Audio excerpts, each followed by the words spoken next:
It's a long journey, but this build is beginning to take shape. We started out with a Porsche chassis and a Sterling roof. Victor loved the way this roof opened, and he wanted to build a whole car around it. So that's what we did. Because we're planning on making a mold of the body in the end, it's allowed us to use whatever parts we want to design the car. Now, we just got a part that doesn't belong. Making a lot of progress on this car, but looking at it front row center, we got a huge issue with this roof contour. Some of the concept cars Victor had shown me pictures of had this wraparound windshield detail, and that's what I'm throwing on the table. Right off the bat, I tell Victor I got this idea that the windshield, could look like a motorcycle visor on a helmet. They go up and down, and it looks space age. So by putting this round window, like you said, like a windshield of a helmet, right, that will match this perfectly. Oh, everything's curved, supercar, wrapped around window. The window comes up to get in and out, man, Sure. that would be like off the chart. So can you achieve that? Well, I don't even ask. My question is, when? When are you gonna do it? Well, I think first we'll have to make a paper template. Just like the rest of this car so far, we're going to build off of the Sterling body, create something new. Victor and I discussed the possibility of using another vehicle's windshield. I just don't see anything that looks like spaceship stuff, so we're gonna have to build it ourselves. The thing is, if the windshield is just one piece and it opens with the roof, that's super trick. You just don't see that on the street. So that's the thing. This is the pitch of your windshield at this point, so you see it's not a very big No, visual. let's move it back 6 inches, move that line to there. Drive right to the Okay, seam. right there. Okay, now we got a lot more pitch. See, there we are. Now that's more. In the core, it's gonna come up. Just like the rest of the car, the Sterling is now just a template tool. So I'm laying up cardboard on it because I know it's even and symmetrical, and just seeing what kind of curve it'll offer. With this idea of this curved windshield, a flat rooftop just isn't gonna look right. It's gonna look like somebody sawed the top of the car off, so it's gotta all contour together to complement the nose. Like you're saying, and you got your freaking rise. Yep, we got our little arc there. So I'm just gonna make an exact template of this window, and we'll flip it over to that side, so this curve that's coming up around the back will then turn around the exact opposite. I think Victor's main goal with this roof is to do something you just don't see. He uses these words, these big words like iconic, timeless, supercar. His loose perception of reality is easily translated by my forehands. So you want to create like a little dome Yes, shape off the yes. roof, like up there, like That's that, right? it. That's what's missing. I love the idea of this mock-up with the cardboard for the one-piece wraparound windshield. It's exactly what I was thinking. Motorcycle helmet visor. I think it's a keeper. Finally, we get rid of the ugliest part of the car, man. Let's just bury that Sterling. We bury the rest of it. Just don't dig it up again. Dude, that was my inspiration. I'll leave it. The Sterling started the whole project, Oh, yeah. so that hurts. And the Porsche Sterling, how do you think it feels? Oh, it's done. I think I sold Victor on this idea. There's nothing to it but to do it.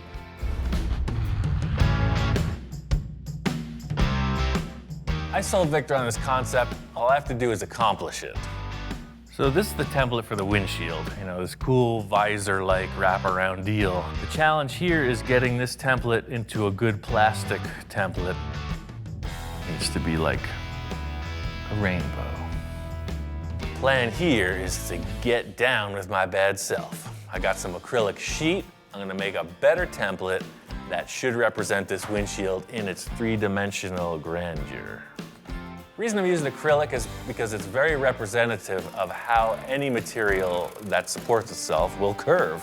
The potential to create a glass piece in the end is totally possible by forming this out with acrylic sheet. Like I was saying with the paper template, this acrylic template still needs to be refined. The main thing I was working with here was this surface and the wraparound to create the new roof. You can see here, all these mismatching spaces is just the simple second time around on the template. All I'll have to do is just take a tape order and increase it by that much all the way around. But that's the thing. We had to know what the plastic was gonna do on the roof edge before we could build it. I'm really happy with the way this windshield experiment is coming together. The whole thing is getting the roof contour to complement it. That's what's really gonna sell the concept. We know what the windshield's gonna do as far as what the acrylic template will allow. And now to build this top of the roof contour, there's a million ways to go about it. My first thought, maybe find another car roof, or maybe a giant shape that has this dome I can splice off and use. But I've got another idea. And I really want to try it out. Nothing says supercar like a big bundle of cardboard on the roof. I had 10 gallons of this stuff from another project. What it is, it's a 2-part expanding foam. So sort of like you put your catalyst in the body filler and mix it, that's the same process here. It's 50-50 ratio, 1 part to 1 part. I just don't really know how much it expands. Like, will this amount become that amount? I don't know. I like experimenting, bottom line. So if I do 2 of these of A and B, that's a gallon. I think 2 gallons.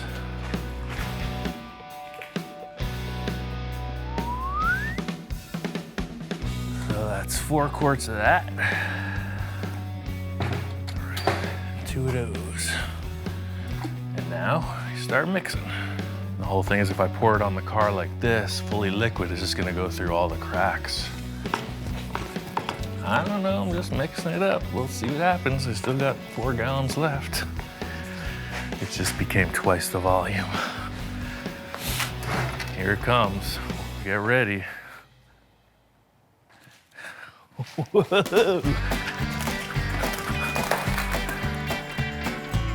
Wow, I didn't realize it was gonna be that fast. Wow, that was fast. Oh, we're gonna need more, totally. It's not stressing the barrier. It's growing just perfect. Uh-oh. We're about to experience a breach. It's still growing. The whole thing is, this is a huge challenge. It's the challenge of a lifetime, Just trying to keep it festive, keep it lively, always thinking of nonsense to get you through the moment. For the little 3-inch rise we needed, I think we've substantially overshot our goal. Shoot for the stars and you just reach the moon.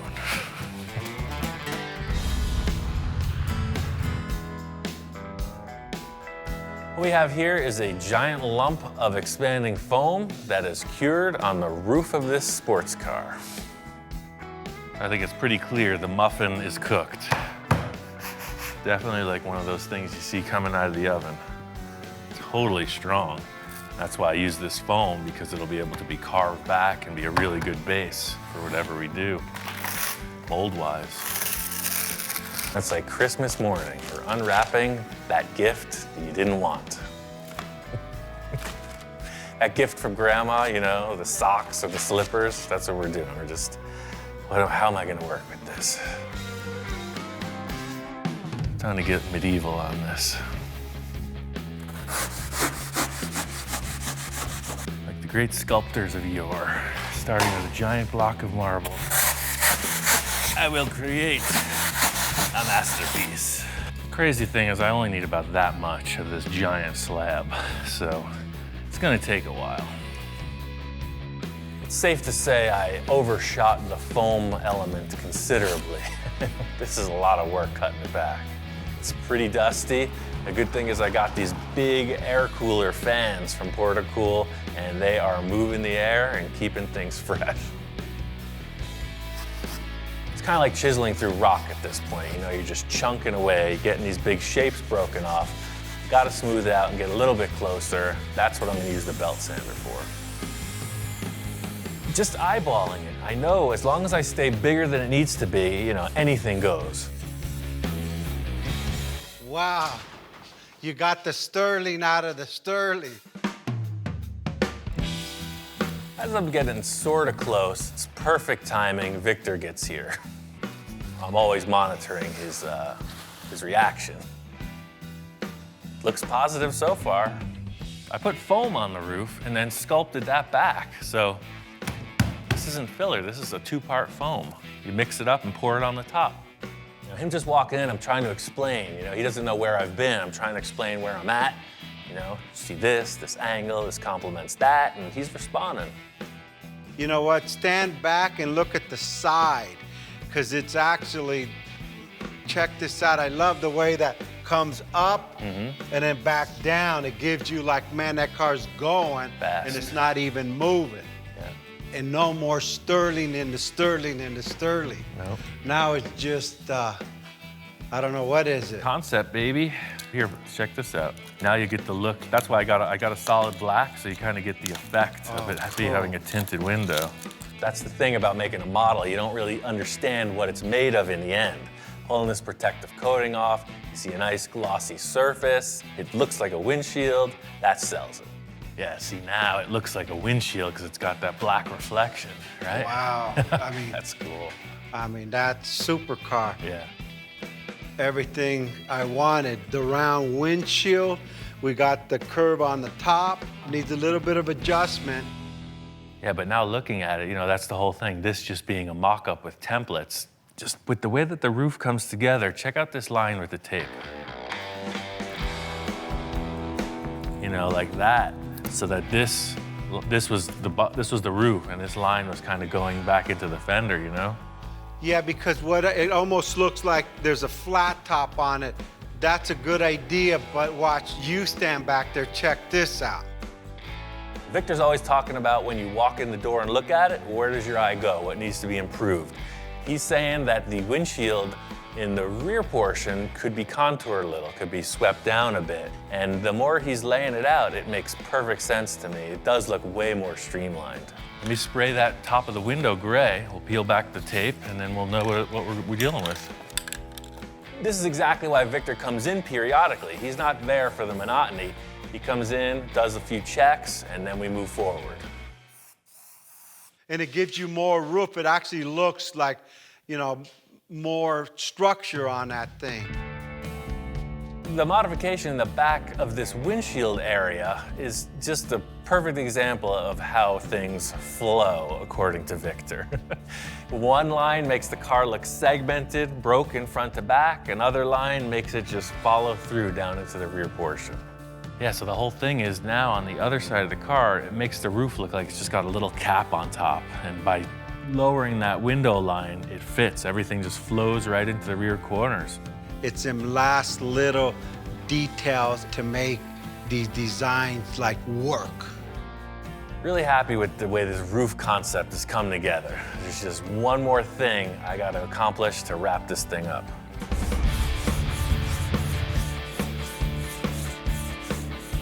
Finished the bodywork on this roof. I'm really happy with this. It completely negates the look of the Sterling, and it complements the nose perfectly.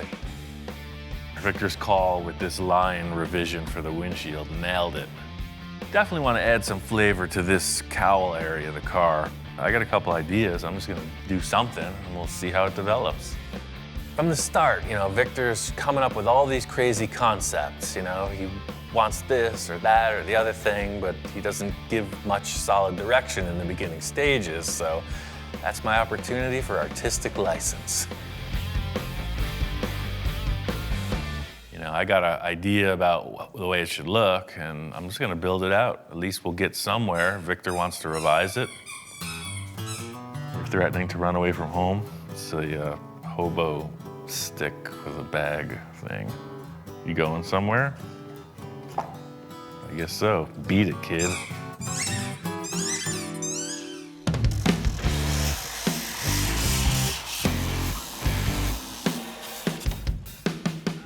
In simplest terms, what I've been thinking about is creating like a cowl induction look.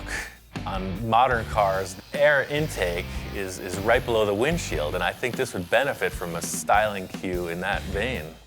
What I want is for this windshield angle to be replicated in the vent here. So this comes down, steps up a little, and goes right down. So that's out of line. Take it off. I mean, no mercy here. That's why we're building this model. First things first is to just hack away a large portion of the car that we don't need.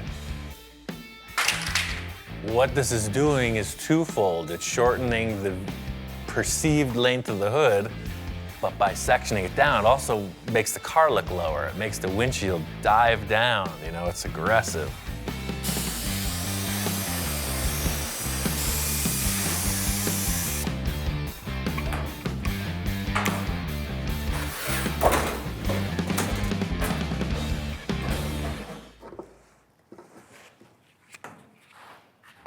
I mean, that vent shape, that's it. I love that. I just don't know what the client's gonna say. He's a little back and forth on things. I'm into it. This thing took it from this bland kind of hood detail to something representative of a supercar. The thing is, with this just being a mock-up, I want to throw everything I can at it. You know, this is gonna be a vent. Just using this honeycomb mesh, which is laying around the yard, you know, what it's doing is just representing a grill, and that's what's gonna be here in the end, some type of vent. Sprayed it gray just to stand back and check it out, you know, matches the rest of the tone of what we're building. Looking at it, it kind of needs another element. What this thing needs is something to make it look more faster. It needs fins coming from the center, like that. Just like on the tail end piece. Check this out. Always thinking about how to tie this whole car together. We've got this awesome rear exhaust port look thing. It's got these fins on it. It looks rocket ship inspired, like it's flying or something. So hey, why not put some more fins on the car, you know? I want these fins coming out of that vent I just built. Same idea. So this is one of the cutoffs from those things. I'm just gonna transfer that right onto that. Put these things in place and see if we got something.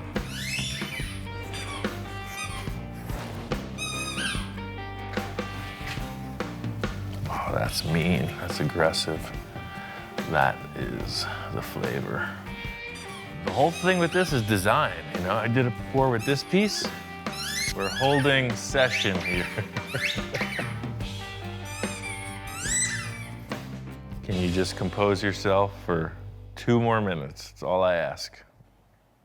As I was saying before I was so rudely interrupted, same process as I did with these. Cut it, router it, sand it down, put it on the car. Pretty simple.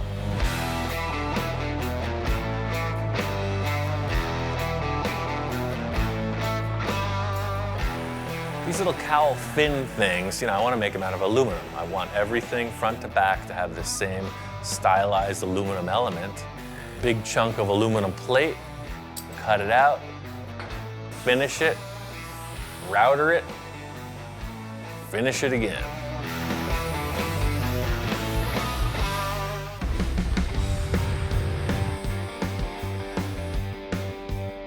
These little cowl fin things, you know, I want to make them out of aluminum. I want everything front to back to have the same stylized aluminum element.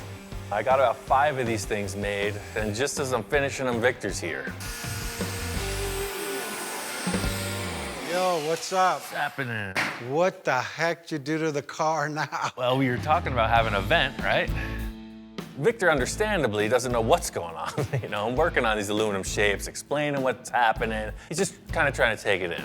Well, it needed something. You know, to me, the hood was just looking too long, so I created this vent around the windshield. And what's this all about here? I don't think I want cardboard here. He's all questions at this point. You know, I'm trying to describe it. It's like, hold on, let me just put him on a car, show you what's up. So just like with these cardboard templates, I made 5 of them, and we can space them out however you think is appropriate. They're oversized. So, something like this. That way it's like however we fit it out, they look like they're jutting out of the vent, aerodynamic. What do you think? Yeah, I really like that. That's like, it gives it another dimension. Look at now the car's jewelry, like yeah. flying without flying. I didn't want a spaceship. I just want a supercar. You gotta know I'm in the spaceship business, man. Victor really likes this shape that I cut out of the front. He loves the idea of these aluminum fins. He's just got a couple ideas about their final contour. At this point, it's simply trim and fit. We're gonna make the taper on this double-sided instead of like the bullnose flat front, and it's very minimal. Same look, just a refined concept. Yeah, what a difference too. And by doing that, the air comes in through the, the front of the grille out to the roof and over. It's like I could see this in a wind tunnel. All these refinements look really cool. Victor's totally on board with it, Everything's really coming together. The big issue is there's a huge hole in the side of the car. There's nothing there. What's coming up could be the biggest challenge yet.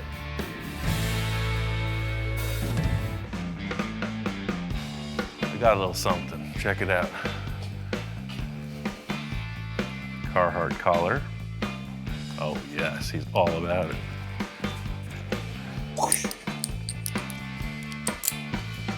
Check that out. High fashion for dogs. But wait, there's more.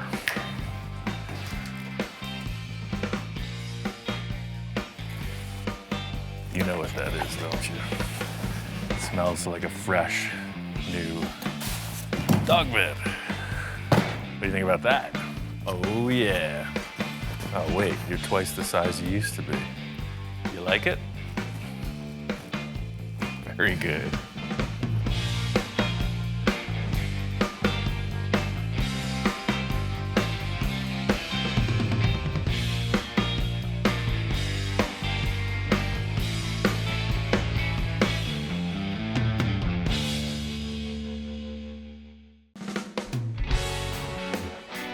This whole journey started when I went looking for a new project. I was looking for something I could really dig my teeth into, push the boundaries, and then Victor called. He started throwing down some concepts, and I got a bunch of ideas. This could be the most ambitious project yet. It's true, Victor is always pushing the boundaries, so let the adventure begin. Here he is, Mr. Sports Car. Man, this thing drives so good. I mean, really good. I was impressed. Victor pulls in, and he's looking really comfortable behind the wheel of that new car. Now I get it. Enjoy it while it lasts, man. Now I'm like a little skeptical. I'm going, oh shoot, do I really want to tear apart this like awesome looking sports car that drives and handles convertible top? It's like, come on, Victor, what are you thinking about? I see the look in his eyes, and I just want to confirm. It's like, hey man, you still want this to happen? Once we go forward, there's no turning back. My whole life I always wanted to get a Porsche. It's your last chance, otherwise we're gonna get into it. I don't really want to cut this thing up, but hey, I got Ian in my corner, and he's always pulled off my crazy ideas. We got a good foundation, so let's move forward and do what we got to do. The Porsche and the donor car. The only thing I really want on this thing is this top. You know what, we may use some of the silhouette, but this top, the way it opens, gotta go on the Porsche. Because Victor's been so vague in his description, I'm just trying to figure out something to get Victor's idea in motion. He's got these 2 cars. He doesn't want either of them, so I'm assuming it leaves a lot open to my interpretation, so I'm gonna go forward in the best manner I see fit. I think the most straightforward thing to do is for me to just cut this thing into multiple pieces, get the chassis out of the way, and then tomorrow we'll tackle that one. Here we go again. We're on the next journey. Where we're gonna end up, nobody knows. We don't even know. Ian looks at me thinking I know what the heck I'm doing. but in my mind, I don't know where in the heck I'm going. Victor's heading on out the door, and I tell him, enjoy that Porsche while it's still intact, because I got plans. That's my baby, right? You could cut the heck out of anything you want, just don't cut my top. Okay. Surgical precision. How do I look in this thing? You look good, man. All right, I'm out of Dodge. Have fun. I guess the first thing is to lift this roof up and get rid of it in one piece. One thing I can say is I'm a master of disassembly. We're gonna work right through this car, pretty simple. I said, it's not locked.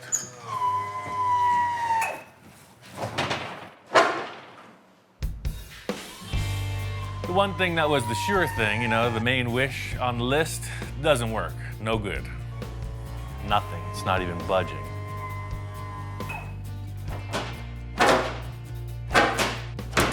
What it is, the hydraulic pistons, they're hydraulic. So as you try to lift it, there's no way to lift it. They're sealed shut. That's a super sketchy aspect of the design. You could see what happened. This car failed and somebody got locked inside. And that's why that window's kicked out. Guaranteed. The way this roof opens is it's a hydraulic unit, so you cannot just lift it up. There's oil inside it, and it's non-compressible. So if the motor doesn't lift it, you don't lift it. So what they did was they filled it with oil. It worked for 10 minutes. And they sold it to Victor. Perfect case scenario, you know, starting off on a fresh new foot here, and of course nothing works.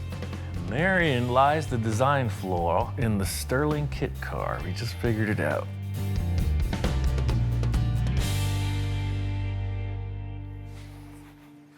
Just gonna cut these 4 bolts and start over.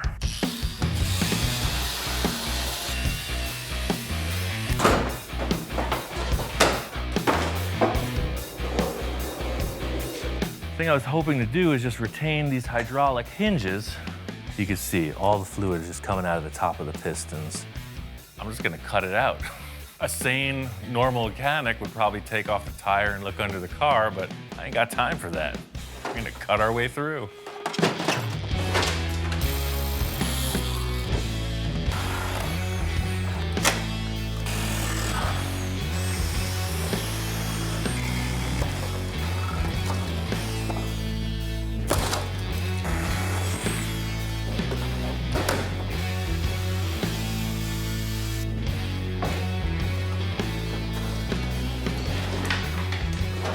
Ugly body's out of the way. There's the pot of gold at the end of the kit car. It's a Volkswagen chassis. Perfect running vehicle. I'm taking it home. The funny thing about putting this on the floor is all of a sudden it's just a concept car. It looked kind of weird up in the air with the Volkswagen suspension under it, but it actually looks more like some kind of a race car once it's laid down on the ground. Kit car is gone. Victor's bringing that Porsche back. It's a whole different process.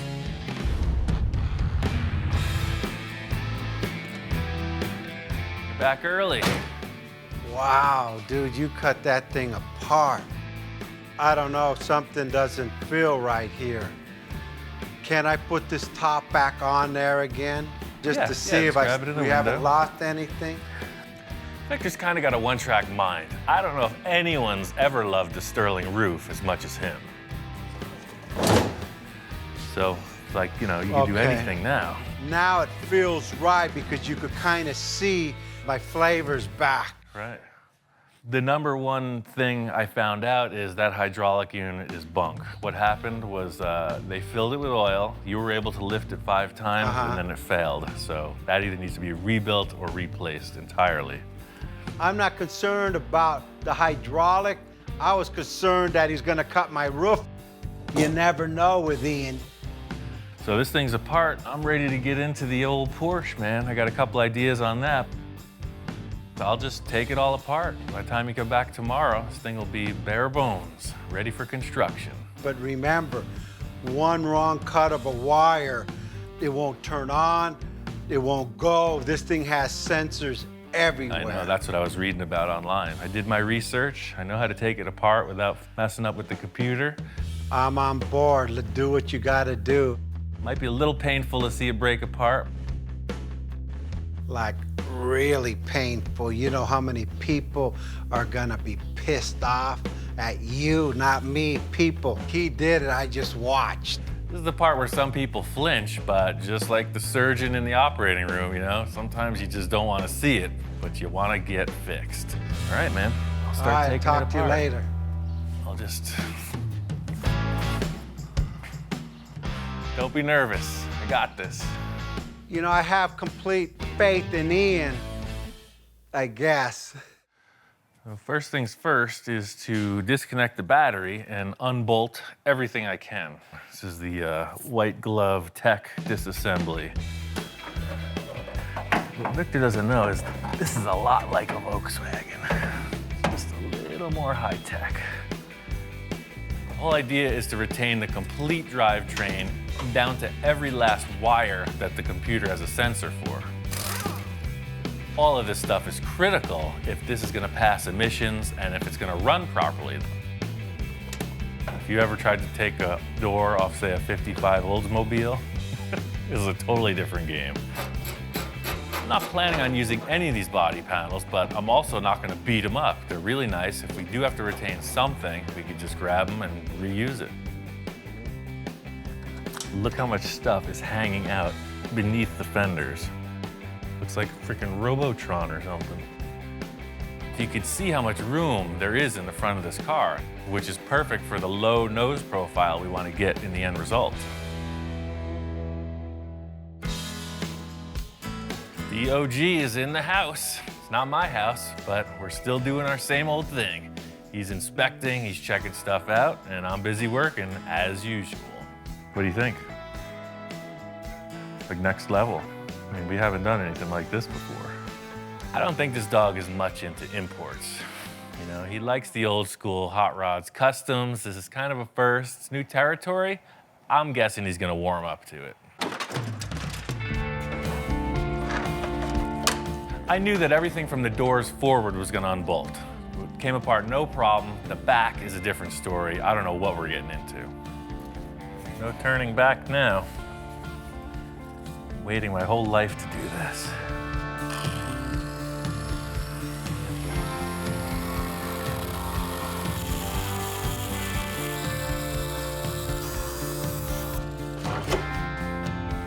That's exactly what I was hoping to see.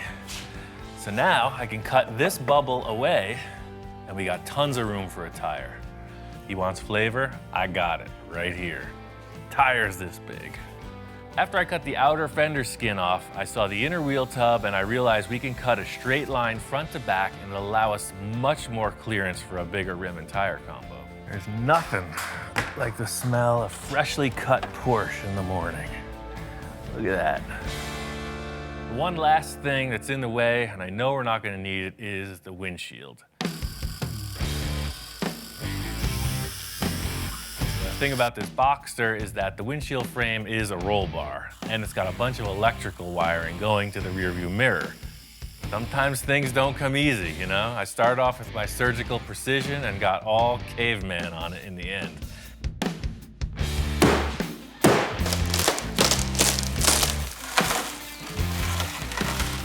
I love the choice Victor made with this Boxster.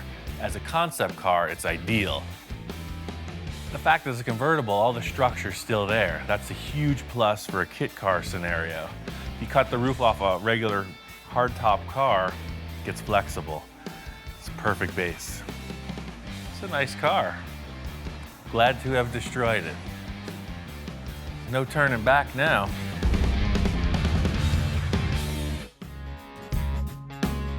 This thing's looking like a blank slate. I'm really happy with the way it broke down. What the heck did you do to my Porsche? Victor comes in reacting in his typical way when he sees something that's pretty shocking. He's trying to hold it together. You know, I think he's a little concerned.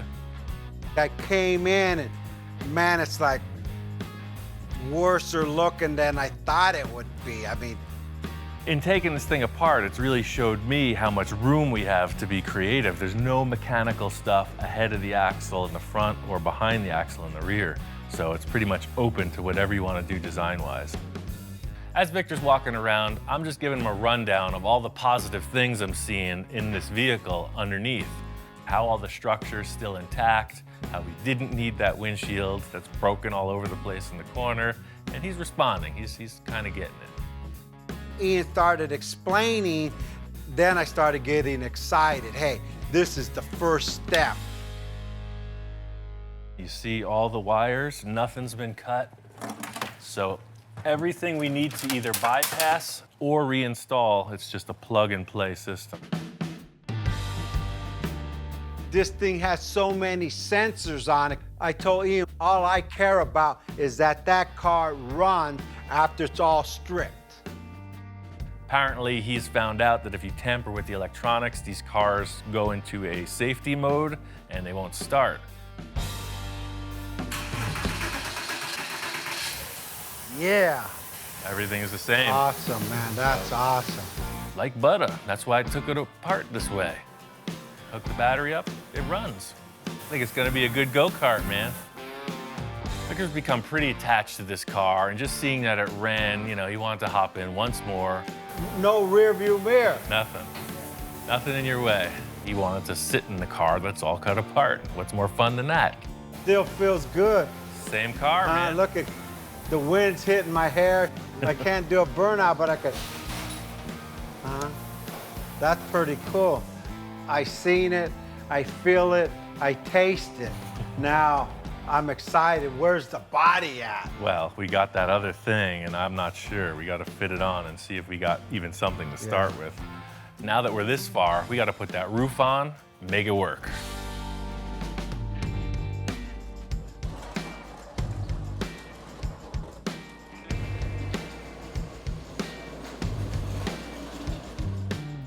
I mean, just to realize some form of an idea to hack two cars apart is a pretty big investment on your part. I hope something here is gonna work. I gotta cross my fingers. 1, 2, I need more luck. 3, 4, 5, 6. Okay, let's go for it, man. The thing that I was mainly concerned with from the start is how wide that dashboard is. That actually fits. Wow. What the heck? It is literally the exact same width, pillar to pillar. The dashboard totally fits in there. That's ridiculous. That's my roof. My cockamamie idea literally worked. I'm that guy that just thinks these crazy things up and hope they work. I mean, I'm even crossing my fingers now, and that thing worked. I think you rolled the dice and came up pretty good. Just seeing that this roof fits, I mean, that kind of makes me fearless at this point. I was very apprehensive, but I could see how your brain's working, you know? We could do anything. I mean, hey, now it's simple. We just got to design the whole car. The crazy thing is a lot of people might wonder what the heck we're so excited about, but you know, for me, it's the initial 2 days of mock-up, and that's what this proved, is that the concept is solid. You know, the whole car did have to get taken apart just so we could see this. When my children are born, it's like they're the most beautiful baby there is, and you're like, oh, and everyone's looking at it like, whoa, what's that guy looking at? The car only a mother could love. We got a little of that, a little of this, and a lot more of nothing. All we gotta do is build a car now.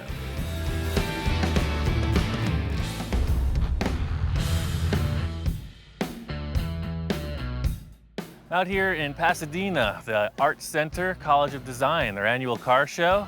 This year's theme is called Hand Built, so it's featuring a lot of hand-built one-off and prototype cars. My homework assignment from Victor was try to find some flavor. You know, he's using that term constantly, so I'm not looking for any specifics here. Just trying to see what's on the ground and what's in the classroom. The coolest thing about this show is that it's all invited guests, alumni, designers, cream of the crop. So all of the cars here have some design elements to pull from, whether it's super antique or super futuristic. A few years ago, I was invited to this show with the Space Junkie in its first incarnation, so it was really an honor to be invited. You can see the stuff here is world class.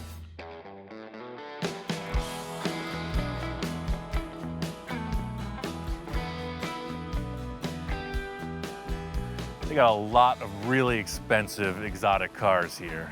I was looking at this McLaren mostly because it has a side vent profile that mimics what Victor and I were discussing. There's also a lot of stuff that I can't even pronounce. Carbon fiber, one-off prototype supercar stuff. This McLaren has a door that opens by a wave of your hand. I don't know how it works. A heat sensor? It's like the magic touch, look at that. Yes. Super cool. Some of the things I was really paying attention to were the side vents, the exhaust placement, all the different features on these supercars. This would be a pretty interesting design for Victor's windshield, where the center comes through like that. I love these little fins coming off too. You don't see that. Same thing, all these cars, they have that divot in here and then flat. Some of them you see the engine, some of them you don't. All of these artistic things you're seeing are also for function. Tons of air vents, streamlined, just everything about them is about making the car fast and efficient. There's one bluish black car, all hand-laid carbon fiber. The exhaust is incredible, the interior is unreal. It looks like a video game rendering, but in 3 dimensions. It's like looking at any artist's work. They go through this phase or that phase, you see the work progress. When you look at the early cars, you see how it's evolved into what's going down the road today. So you can see how they're kind of dated. You know, the more modern ones are way more radical than these. Same thing with this one. That's the crazy thing. When you see the super modern stuff, if you didn't know the history, you wouldn't be able to identify them just by the look. But after studying it for a bit, they're pretty easy to pick out. You know what brand's what when you're looking at certain aspects of the vehicle. Walking through the center of the show, this is where they have all of the hand-built, one-off vehicles.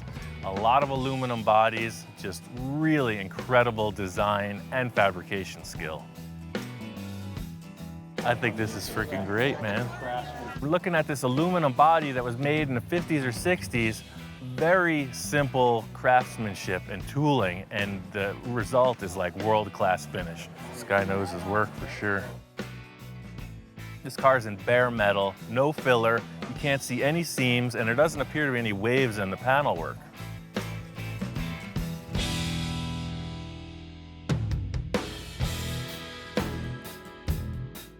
It's really about trying to find something unique. I'm looking for the oddball. There's this 1936 Scarab. It's like a minivan from the past. Incredible. The thing I love about 30s cars is the Art Deco stuff. This is totally inspired by some kind of an insect. You see the beetle on the front, the way this all opens up. I don't even care how this applies to the car we're doing, but come on. Flathead V8 in the back. I want this. I'll trade this guy 6 cars for this car.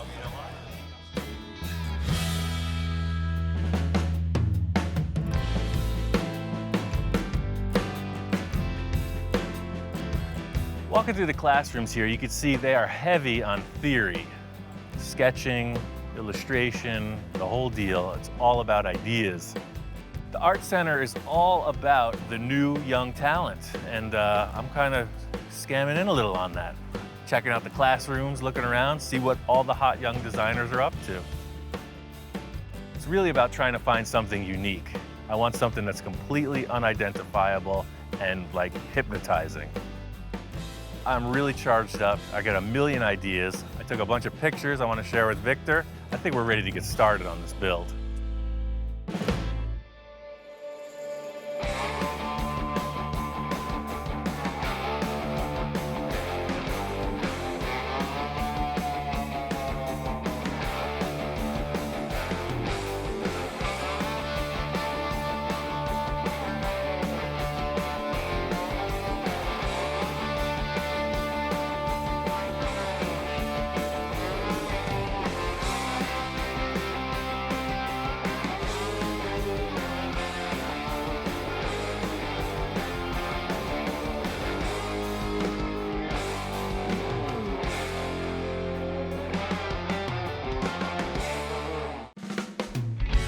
We are continuing along with this project.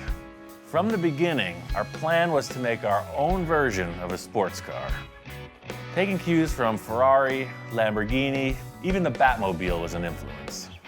We committed to making a mold and a fiberglass body in the end. So that gave us some freedom in how we designed it. But we didn't start with a drawing or a concept rendering. We've just been building the car one segment at a time. First the rear portion, then the front, then the roof. Now, we just gotta tie it all together. Car is definitely evolving. The front and the rear look awesome. There's a huge hole in the side. You know, this is still, it's all conceptual. Until we put that mold on there, anything can happen. Got these wheel dollies from Eastwood. They're pretty cool in that typically you would have to jack the car up with a floor jack and slide this tray under them. But this has like a telescoping ram with wheels on the end. So as you pump it, it contracts and it squeezes the tire up off of the floor. Now the cool factor with these is you can rotate the car any which way. You know, I'm gonna need to look at this from the side profile, come up with a concept for the side panels. That's the thing, it's a work in progress, it's developing. You know, our main issue was, is the nose too long? And I think it works. You know, that's really what the side view shows. What we have now is all the elements on the wish list.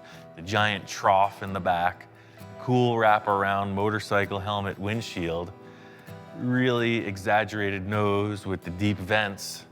So we're gonna need to tie that all in, but I think a good segue into that is to connect the dots. You know, there's a giant hole in the side of the car. See what develops with that, you know, creatively, and then we'll mix and match, decide how to blend them all together. I'm gonna drop this on the ground. So here's the deal.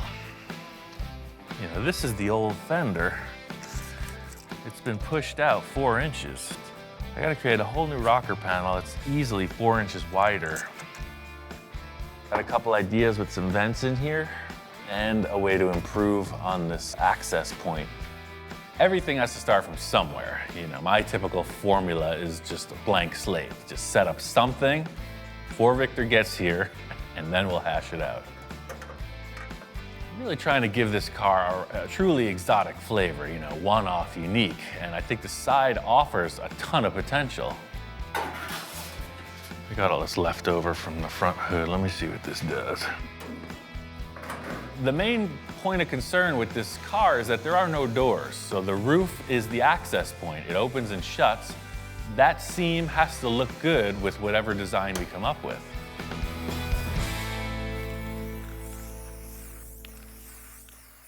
Ian, what's going on? Doing a little graffiti, as usual. I set the table for the big meal, and he comes in and devours it. Yeah, this is just too straight. It doesn't have no dimension. This whole car's got curves and angle, and I want nothing straight on the car. So this is perfect because we have no choice. But from this point here, we start to take it in to 3/4 of the way in, just take it straight to this angle. First thing Victor's describing to me is he wants to create this large bulge in the rear fender that will be an air vent leading into the engine bay. That's pretty awesome. Yeah, check it out from here. Look at how it actually gives shape to the bumper too. Look at how it's going down. So it'll actually turn under and hit right up against that rocker. That's like, yeah. Well, let me take this off and we'll do a paper template of what that roof opening. That way we can lift the roof and see what's gonna happen. Okay, cool. Not only are we designing this vent opening, it has to work with the door opening. You know, the roof opens and shuts. Victor really wants to be able to get inside the car comfortably, so those 2 points are gonna determine what the style is.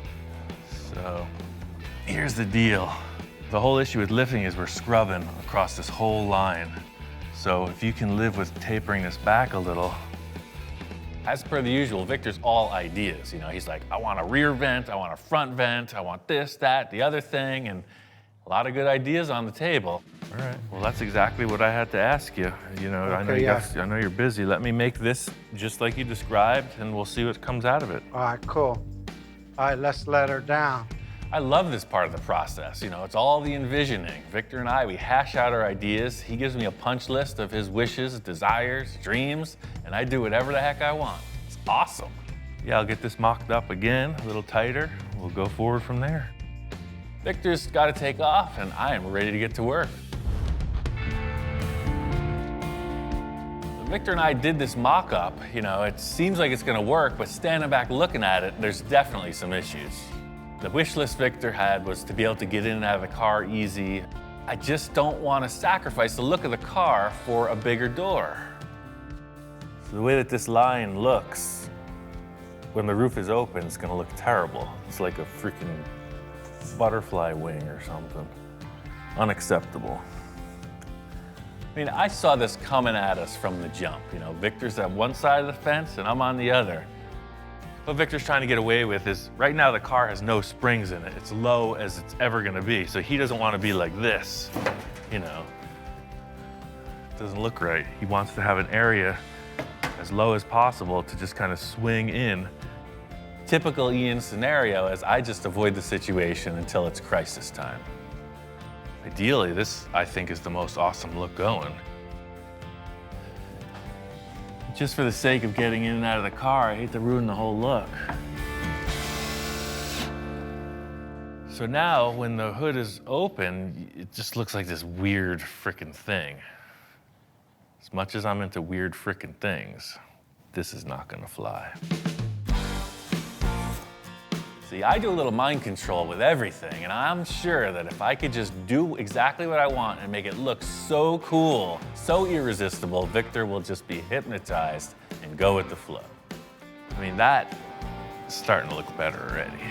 In simplest terms, the debate here is fashion versus function. You know, the whole thing is, at the end of the day, the roof has to open. Person has to get in the car, but it's still gotta look cool. I know what Victor's asking me to do, but what I have to do is make it look good. Easier said than done. Like, he was wanting to use the back of that existing fender as the scoop, but I'm thinking maybe that's not the case at all. Victor's wish list with this front vent, I'm not feeling it. I'm gonna try to substitute that with like an exaggerated bulging fender. I feel like the vent makes it look segmented, the bigger fender makes it look fast. See how much more meat it gives it behind the wheel arch? That balances it. I don't care what anybody's thinking right now. I'm in the zone. It's got a little more feeling like this. Like that. And there's a little less here. There's a couple things I'm considering, is that how this area of the C-pillar flows down into the vent opening. And I'm trying to come up with like an inner body shape that you'll step into through this area. And I think that'll help me finalize what happens with the front of the scoop.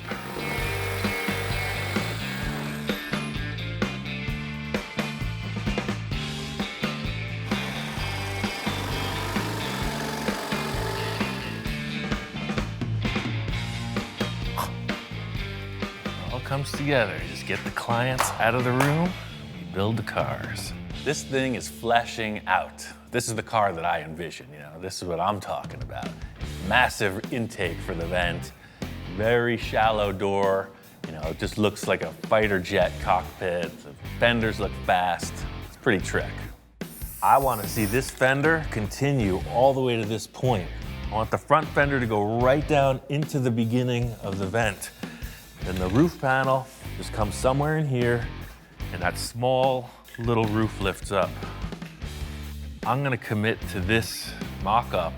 Might mean my career, my reputation, my job here, but I say no front vent, very trim roof line, and one massive rear vent.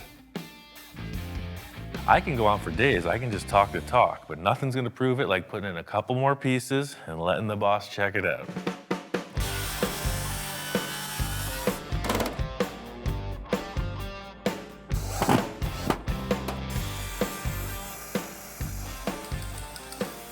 The one good thing about Victor and me is the relationship is kind of open-mindedness, you know? Every time he tells me to build a car his way, I build it my way, and he's very open-minded about that. Oh my God, that's an awesome car. I've never seen anything as satisfying as that front fender. Look at that. Standing back looking at this, you know, it is hyper-aggressive. You know, it's easy to pick up the ouch moments after the fact, and rocker panel looks a little caved in, but the rest of it is pretty cool. Just gonna put in a couple details here, you know, put in some mesh inside the air vent, that way it's well represented. Everything's looking good. This thing's getting ready to show to Victor. I don't know what he's gonna think, because it almost looks like one of those things you see on the wall of the butcher shop with the cow and all the cuts of meat. I made a few bold design choices in comparison to what Victor was asking for, so I'm sure he's gonna love it.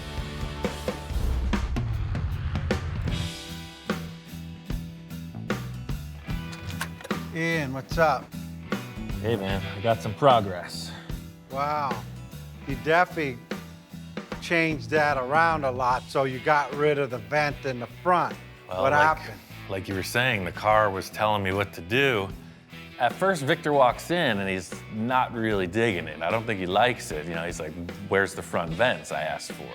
In trying to figure out how the vent should look, and I don't know, I can't figure out. I tried like a crescent shape, tried an egg shape, I tried a whole bunch of different stuff, and it just always looked wrong.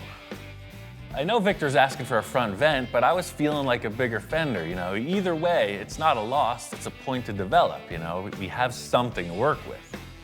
Every conceptual line was drawn on this car, and it just seemed better blank. The main reason I arrived at that area in the roof, that curve, I'll show you, we can open it. It looks so much nicer the way it comes around to the cowl opening. So you can lift her up. You know, he's looking around not too pleased, and even more so about the size of the door than the front vent missing. You know, he was always saying he's got to get in and out of the car, and that's not happening with this design. I'm not a spring chicken anymore. I mean, Right. I'm not an acrobat. I can't do that anymore.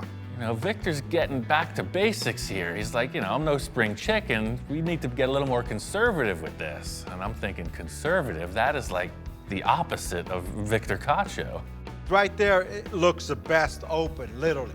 That's design concept-wise, that's it. The problem is, I gotta get in this thing and out of it, and I don't wanna, hey man, that's the coolest car I've ever seen. Too bad that guy can't get in and out. All of a sudden, Victor starts drawing a bigger door. Same flavor as what was established, but just bigger. And that, to me, starts to look a little less cool. I don't know, it makes me think of like one of those snow hats with the ears on it. Yeah, right off that point, let me see from this side. There's nothing cool about that. And that's a pretty good opening there. What do you think? Can you pull that off? Well, Huh? what I was struggling with, I'll show you with another color tape. Just real quick, this is what I was doing the whole time. In typical form, I put on my lawyer suit and start giving him the spiel, giving him the sales pitch. Right, so you got this, Yes, you got this, yes. then that's got to somehow tie it, so you're damn close there. Maybe he can meet me halfway like that. Yeah, because then we still got the front end opening too. That would do it, because I just got to get my foot in. Am I there? Am I clearing it? Yeah, man, I'll put some high heels on you. You'll be fine. I picked here, you picked here. Let's go 50-50. All right. And that's what it is. As usual, it works. You know, we meet in the middle. Something's looking better than it would have otherwise. We decide is we're gonna mock up a few subtle changes, you know, reconfigure the rear vent a little, make it a little smaller, work out this final door gap opening, and remove this T-boned look from the rocker panel. We both agree it looks caved in.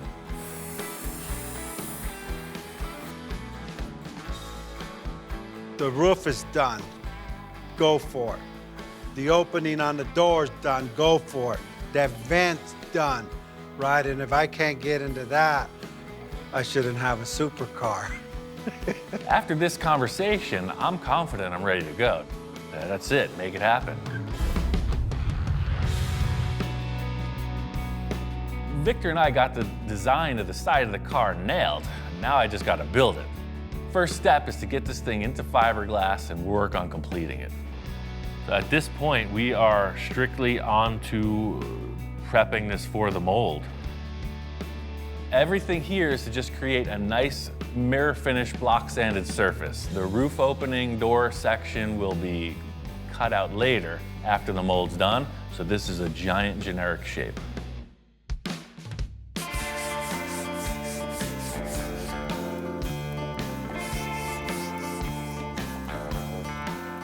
Although this still opens right here, I'm going to be able to just draw the brand new one. We're gonna carve that in and the mold will reflect that new line. Typical modeling scenario, you know, paint it gray, neutral tone, stand back, check it out. I really mellowed out that pronounced bulge on the front fender because it was affecting the final line opening of what the roof parting line was gonna be. So in having this nice smooth surface, I can redraw that and then kind of get a feel for what the proportion is. Yeah, just sitting back looking at it, you know, the fender before was this really bulbous shape towards the rear, and I think that this line will bring it back. I'll carve that in, and the mold will represent the new parting line for the roof. The whole thing with drawing or taping the lines where the opening will be is a point of debate, and that fortunately won't have to be established till even after the mold is done. I'll be able to modify that right up into the very end. So you see, it puts that round shape back in the fender just by having a line drawn on it. Plenty of room to step in, not stepping over the vent like Victor didn't want. You know, the vent is greatly decreased from what I had originally conceptualized. But in doing those few minor things, the rocker panel looks completely blank, totally generic, not okay. You know, Victor got his one point of practicality, and I'm not willing to negotiate anymore. Because remember, my idea was way the heck out here, but he's having to jump a hurdle to get in the car. So now we just got to take in the lower portion to match the stuff we're committing to. For once, Victor's conceding to his practical side. It's a little hard to stomach. He's usually the guy with the far out ideas. He's telling me to rein it in. You cool with that? We're just gonna cut off the rocker panel. I'm just gonna cut the rocker panel off and make a new one.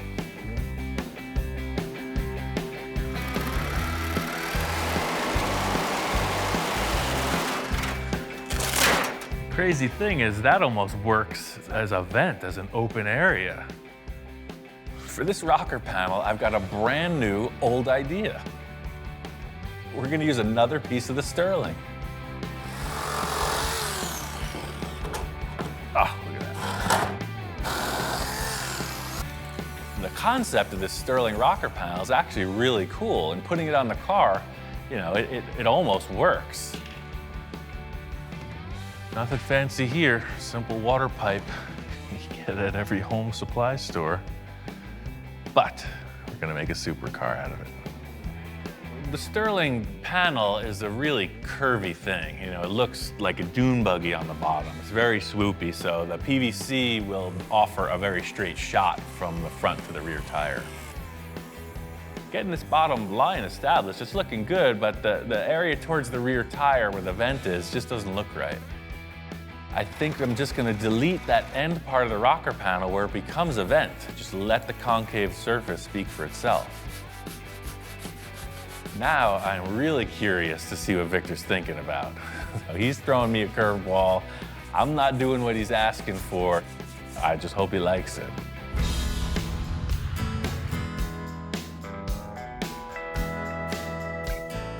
Name of the game here has been a ton of body work. I got a team here helping me out. It's looking good. Victor's been kind of MIA. You know, he's got about 15 businesses. He's a busy guy. I took the reins on this. If he needs to change anything, it's got to be right now, because I'm looking to mold this.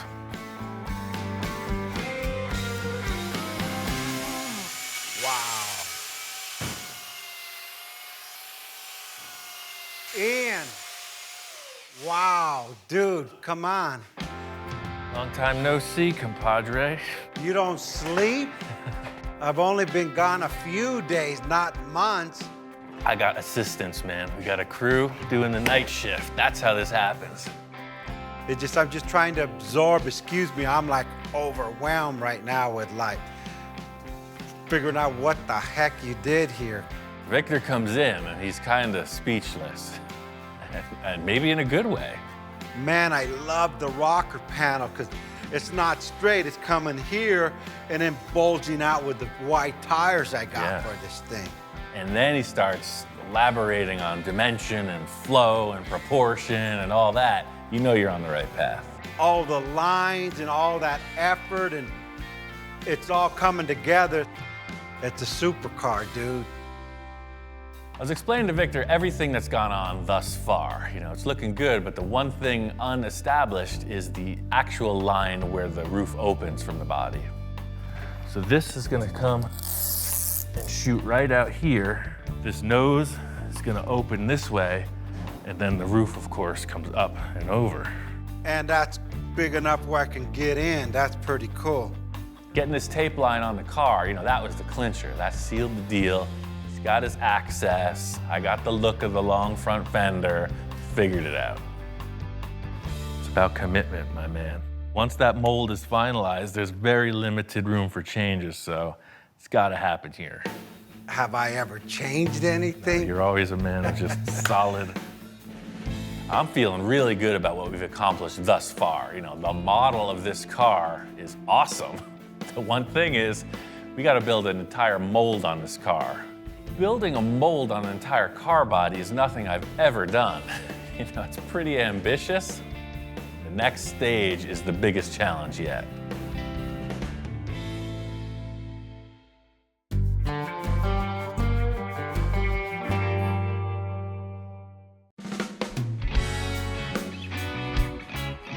We're down the road on this crazy journey, and there's still a lot up in the air.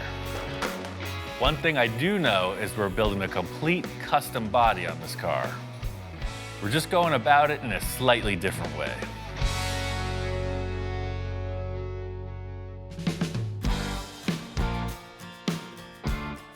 Moved into a new lab, got a new workshop. The whole idea with this room is that you have plenty of clean floor space.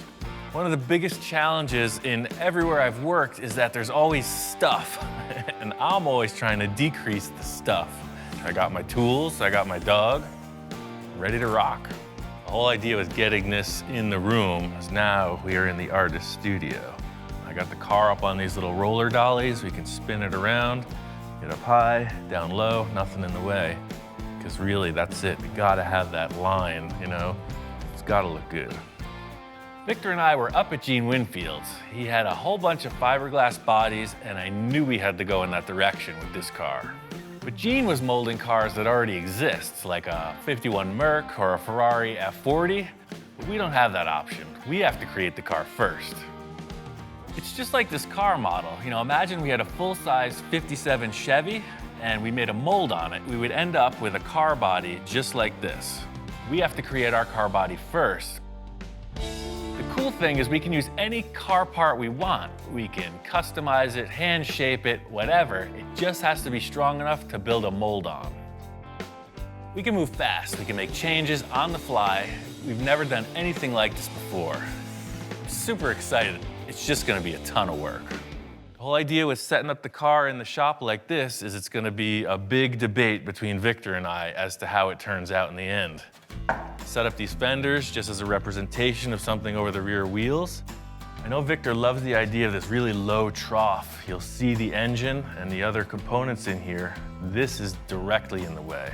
First things first, I want to get into the rear portion of this design. Because it's a mid-engine, we both want to show that engine off, and there's a bunch of stock sheet metal I want to get out of the way, come up with some concepts for the back end. So this is an element of structure. I'm just gonna make it look way cooler.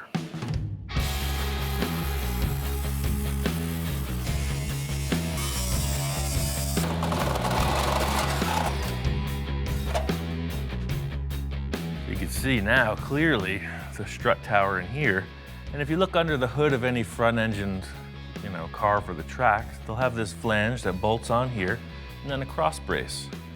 So already you can see it's just, when you're looking at the engine, it's way better than looking at this big divider wall. What do you think?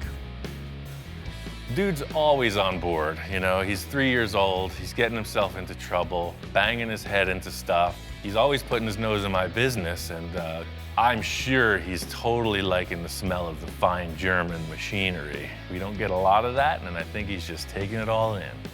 Hey, what happened to your face? You were such a cute puppy. You look like a boxer.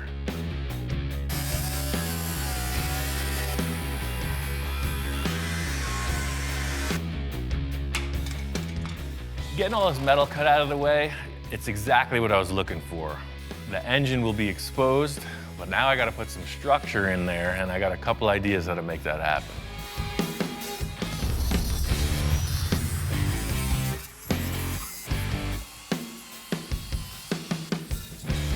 I know what Victor and I are going for in this portion of the car, and that is looking down into this and seeing a lot of cool stuff. Just like with all the supercars, whether we have glass or it's just open, it's gotta look cool. Right now it looks like a bunch of sheet metal that we cut out. Try to snazzy it up a little. Now that I got all this metal cut out, my idea is to put in like an upper strut support. It'd be easy just to throw a piece of tube in there, but I want it to look cool. Race cars, they try to lighten everything up. I'm gonna do the same here. So that's the thing, I got the center marked here, and I'm just gonna go every 2.5 inches and scribe across, so 6.5 to 9. I'll just center punch, drill all these with a hole saw, and it'll just look like a nice lightened race car style bracket.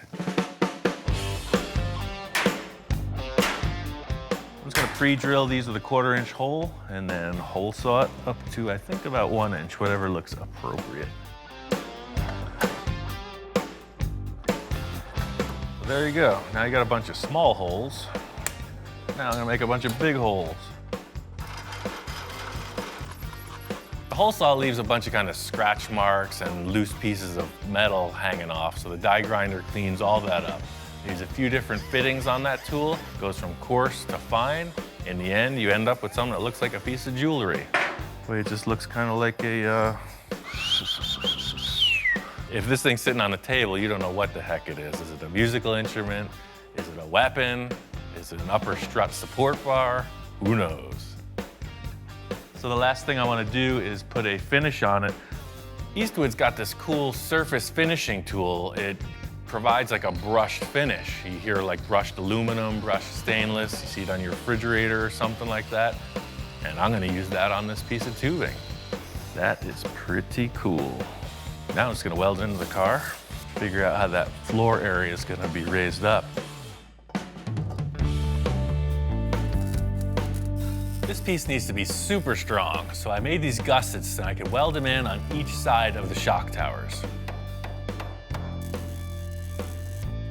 The next step is twofold. I need to create somewhere to mount all of this rat's nest wire harness stuff and create something that looks cool that follows the design Victor and I are looking for. Paper templates are the time-tested thing for sheet metal fabrication, so that's exactly what's happening here. It's always easier to cut some cardboard than to waste metal.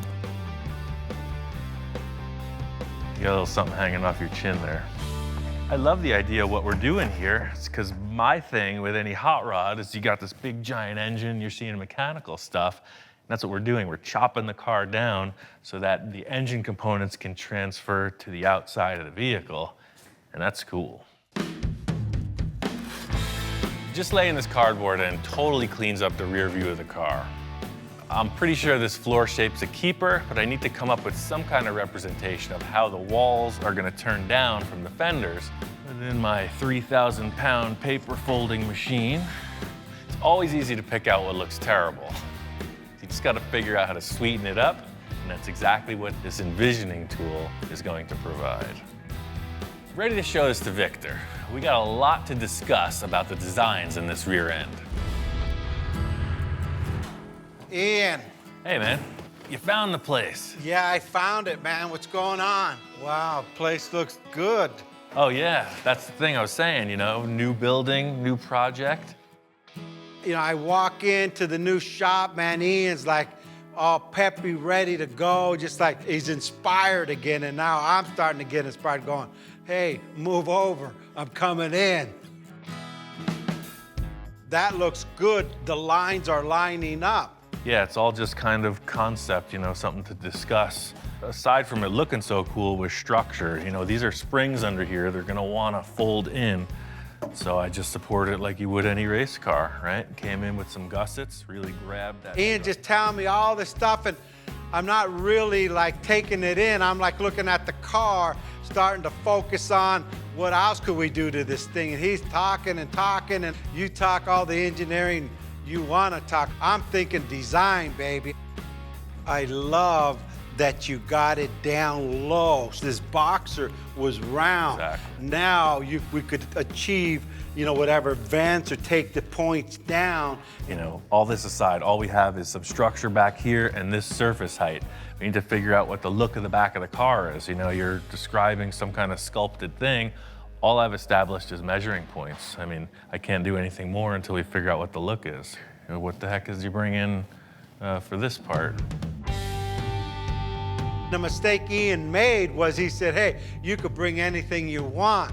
So, I mean, you can't tell me that. It's another piece to this puzzle. You know, 911 Oh. Carrera bumper. Okay, I thought it was something you picked up off the street. Oh, I see, yeah. Porsche 911. I was a little concerned because he brings in a Porsche bumper. We're working with a Porsche. We're trying to make something that doesn't look like anything out there. So, I don't know. I'm a little skeptical. I think it's gonna be too wide, but hey, you know what? What else is new, right? Well, it's exactly what I'm doing here. You're just stacking stuff and seeing what works. And Wow, that's freaking wide enough, man. Look at that. You know what? That thing ties right into the depth of the tires and everything. Completely. I mean, it's one thing to just say, oh, well, oh yeah, it's a Porsche, it'll fit, but you got these massive tires and it actually works. Once we put this thing up, it was like a revelation.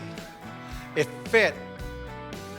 To just put a replacement Porsche part on it seems like not accomplishing anything, but this is completely different than any Porsche that I've seen. I mean, already I'm seeing lines coming off of this that make the whole back of the car start to appear. I don't know what you're seeing, but I see looking now pretty from cool. this point, watch, stand here. I'm gonna show you what I see already. Now as you come in here, guess what? These are rolling. Guess where this fender's going? Straight to here. Look at this. Look at how this. This is like a whole imagination station. That's exactly what it is, you know? It's like, imagine if we could do this and it felt like that, but it was more like this, etc., you know? He comes up with this dialogue and I cement some kind of a tangible thing and then we modify it. what if we just took the Boxster fenders and just mocked them up? Maybe that curved shape can benefit us. You're right. I brought everything from the other shop. They're right here. If we're gonna go with this Porsche bumper, it's very round. It's in direct opposition to the faceted edges on this Sterling body. It's got me thinking about a couple other ideas. So you can see it's curved. It definitely takes over from that, but if we put it on, oh, look at that. Wow, that's ridiculous. It matches the diameter of the Look tire. at this thing, huh? Look at this, huh? That's pretty crazy. The rear bumper and the fenders are really a huge breakthrough because they're not the end result of what the style of the car is. We just need to create surfaces to sculpt off of. It's exactly what you're describing, man. It's like down, Wow, yeah. up, and over. The lines are all there. I mean, now it's an open canvas. We have a lot of depth to work with, so This is that's exactly what I pretty cool. needed, man. I'm gonna show you a couple tape lines that I'm considering with the angle of these walls, because that rear deck portion is quick and easy.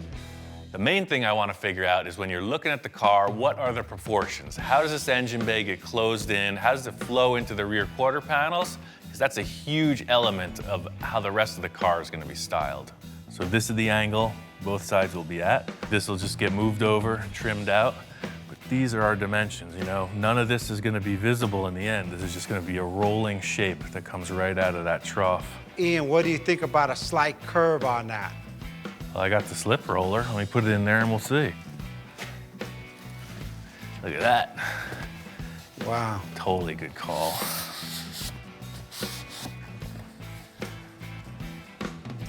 Oh yeah, that changed it from being a file cabinet to a sports car, man. Now you can see it won't be such a tight radius. It's just gonna flow right out, over, down into here, and then you already have your fender built. This is exactly what I needed. I was looking for that new thing that I had never tried before, and Victor's going all in on this. It's starting to turn into something really awesome. Well, if you're cool with that, I could build those panels out of metal, and we could figure out what these fenders are gonna look like. I can't wait to come back in tomorrow to see what he does with it. It just inspires me for the next part of this car. I got a whole bunch of more ideas on this car. We just started. Starting to fit up the rear view of the car, and the first thing I wanted to accomplish was getting this driver's compartment separated from the engine compartment. I got this panel in before I could get this structure finished for the side pieces. These tubes here are going to be the support structure for the side panels we discussed. Victor's bumper idea, I think, is perfect, but what I had to do was suspend it and center it. I came in with some 3/4 inch steel tube and a bunch of small pencil rod, and now the bumper is mounted. This panel here is going to have a rear window in it, but I don't know how that's going to look until we get these sidewalls in.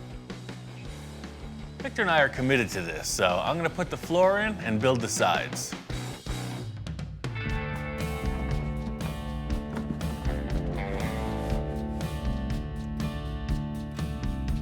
I was thinking about some kind of access hatch here with a hinge, pretty techy to build.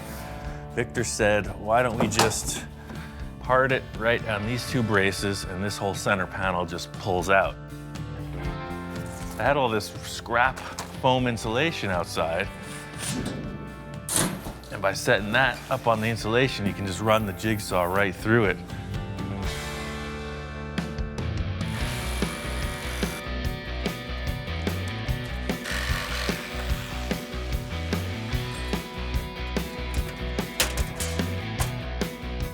I'm gonna do this whole portion of the car in aluminum. My plan is that it's gonna stay with the chassis. It'll never be molded in fiberglass, so I want it to look really bright and cool.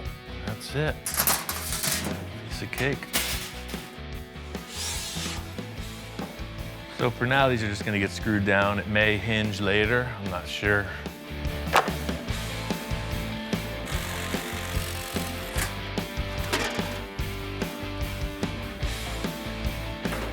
The whole thing with these panels and them being aluminum is that it was my choice that they stay with the car through to the end as a showpiece. So to see them in place is pretty satisfying.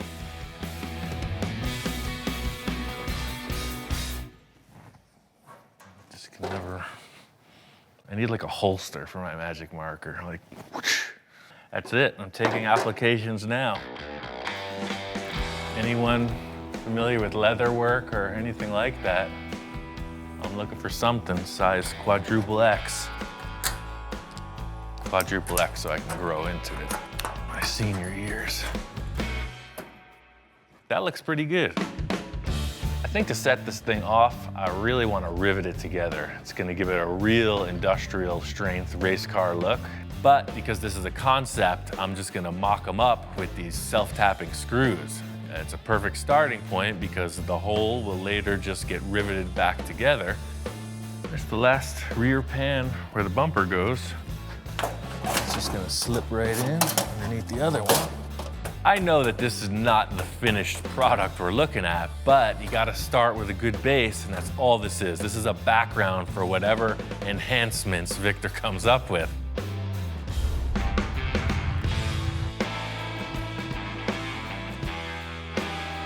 Came out to the Pomona swap meet with Victor. It's one of the largest swap meets there is. It's the go-to place to get what you gotta get. They have everything, including the kitchen sink. That's the deal. It's a full-on treasure hunt. Hey, what do you want for this box of books? I'll take 10 bucks. You'll get $10 for that. It's my favorite show ever. For those that don't know, Monster Garage was like the show that brought the builders of the world onto television. Anybody who's anybody tried their mettle in the Monster Garage. We got the whole kit right here, man. This is gonna teach us how to build a custom car. This is awesome. I think we could just go home now. We're looking for the lights, fenders. Let's just try not to get distracted. There's too much here. I know how you get off on a tangent sometimes. Let's try to stay focused, man. We're on a mission. The main mission today is to just find shapes. You know, anything representing a fender line, a hood line, lights, who knows what's here. That's what it is, treasure hunt.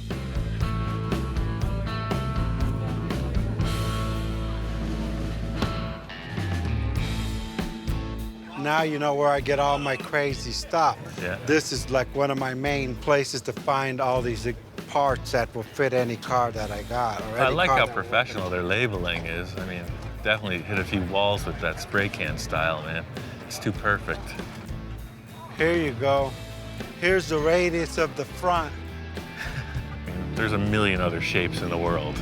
Just because it's an old Plymouth, you know. Try to detach yourself, man. We're on the better side. Remember, we make old things back in the new things, and hey, that car would love to be a supercar. Yeah. When it grows up, it wants to be a supercar. I know when we get back to the shop, I'm gonna see that next to it. Check this out.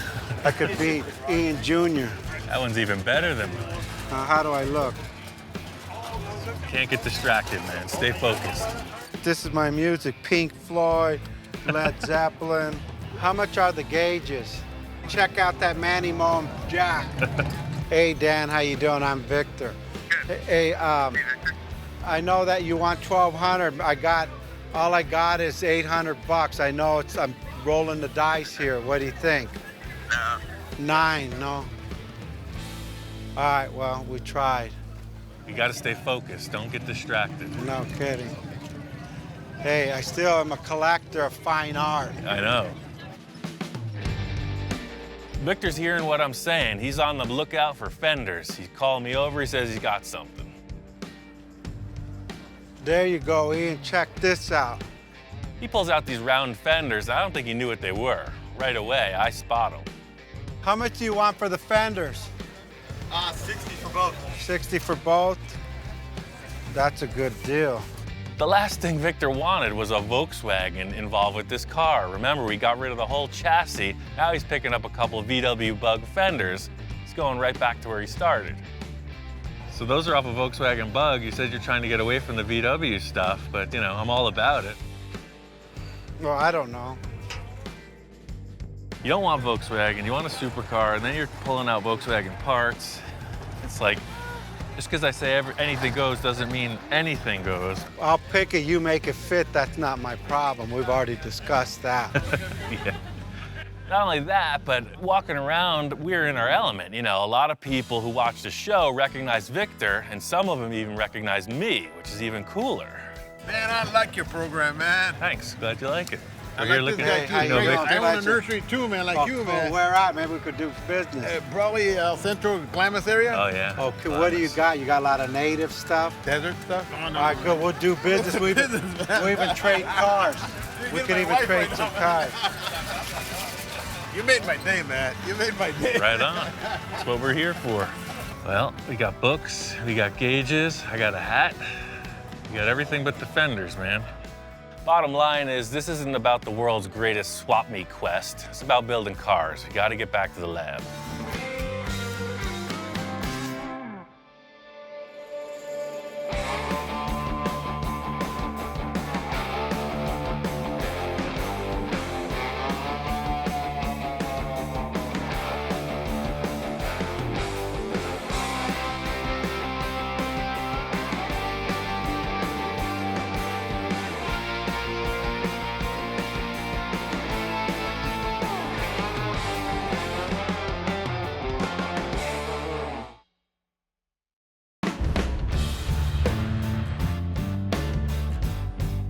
I'm looking for a new build. A lot of the projects we've done in the past have been in a 1 or 2 month time frame. I'm really trying to do something that can expand on the process and go into uncharted territory. I've always got a few projects on hand.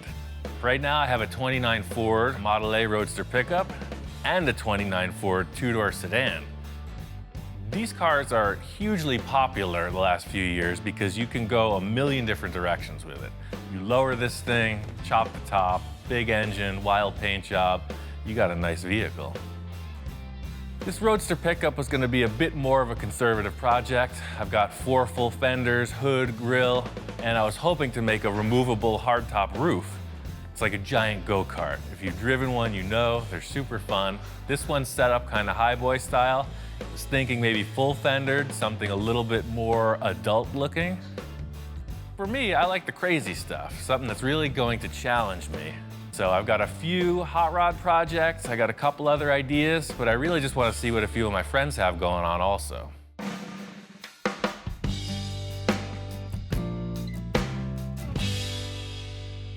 I put a few calls out, and the first guy to respond was my friend Bill. This thing is awesome. Isn't that great? Bill didn't tell me much about it, but he said it had a lot of character. And sure enough, pulling in the driveway, you're facing this ominous front grille. What's not to like about big trucks? This is what they call an R190, 1953. I saw it at a truck show, and I loved it. I had to have it. And it's all original inside? It's very original. I mean, original motor, inline 6-cylinder. They called them a red diamond. I just couldn't pass it up. It was such a nice vehicle. And of course, you can do your magic with it. When you think big rig, you think tandem axles in the rear, just this big giant thing. But this truck has got like a giant pickup truck look. It's got a short wheelbase, but it has all the heavy duty stuff. And the winch That is awesome. is a hydraulic PTO-driven winch. Big chain off of the freaking drivetrain. This is a really complete truck. Walking around checking it all out, it's all there. I'm sure this thing is roadworthy. Oh, and the interior is like totally nice in here too. It's not all beat to heck. Somebody took care of this. Fire it up. Yep, it's a runner. Take it for a ride. The whole thing about a big truck like this is you never know how it's gonna drive. So immediately stepping on the clutch, everything's smooth, it shifts really nice. It's got an air horn. I mean, come on, what's not to like about this? This truck is definitely an option. You can tell it's got a lot of potential. Pretty darn nice. I don't know, man. Test drive is kind of the temptation. Well, don't have to worry about this, because you know me, I don't get rid of anything. Unless I I just take keep it, unless you raise your hand. Next guy on my list was my friend Jack. He does all the upholstery for me, and unfortunately, he's got the car thing also. He says he's got projects galore. Hey, Jack. Ian, how you doing? I'm ready for a new project. What do you got? Well, I got a few items here. No, I've been I looking get this at 65 Rivy. Uh-huh. It's been sitting here for a while. Yeah, I love these cars. Jack is one of my clients that is not afraid to do the radical stuff. We proved that with his last project. I knew he had this Riviera. The sky's the limit with these cars. And we put a LS1 in it. Oh, cool. And I rolled the pan on the bottom here. I was Finally. just kind of making it a mild custom. It's got a great line. Especially, I love the rear quarter panels and the way the C-pillars come into them.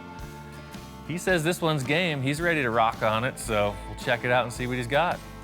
And 54 Chevy. Two-door hardtop. Right on. And I also have a Ranchero down there. Oh. 57 Rancheroo. I've got 3 projects. Right. And no, I don't have enough time. So if you want to take one of these and do it, it'd be fine. Well, I've got a lot of ideas for this and that Riviera for sure. My one main wish for this next project is something that I can really spend a lot of time on the fabrication aspect of things and the creative portion of it. Instead of just trying to pick one idea and run with it, I really want to develop something awesome. One of my other clients who got back to me right away was my friend Victor. He was kind of vague. He wasn't telling me what he wanted to do. He said, hey, meet me at this car show. Let's talk about a few things.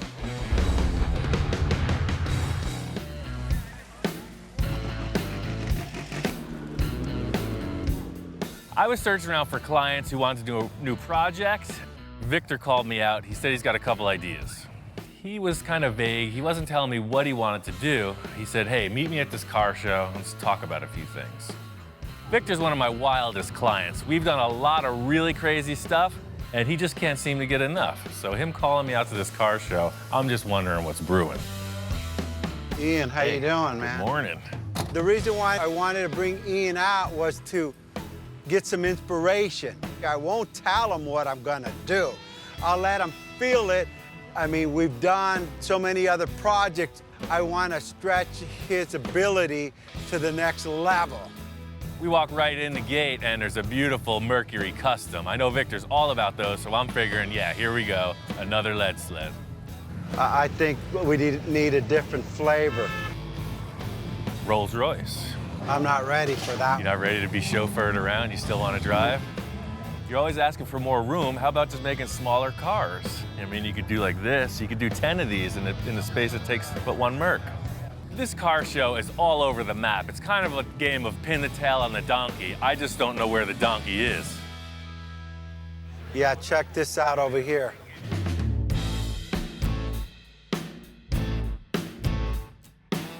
These things are crazy, man. I've seen them, but I've never really paid much attention to it. But the more you're pointing them out, it's pretty amazing.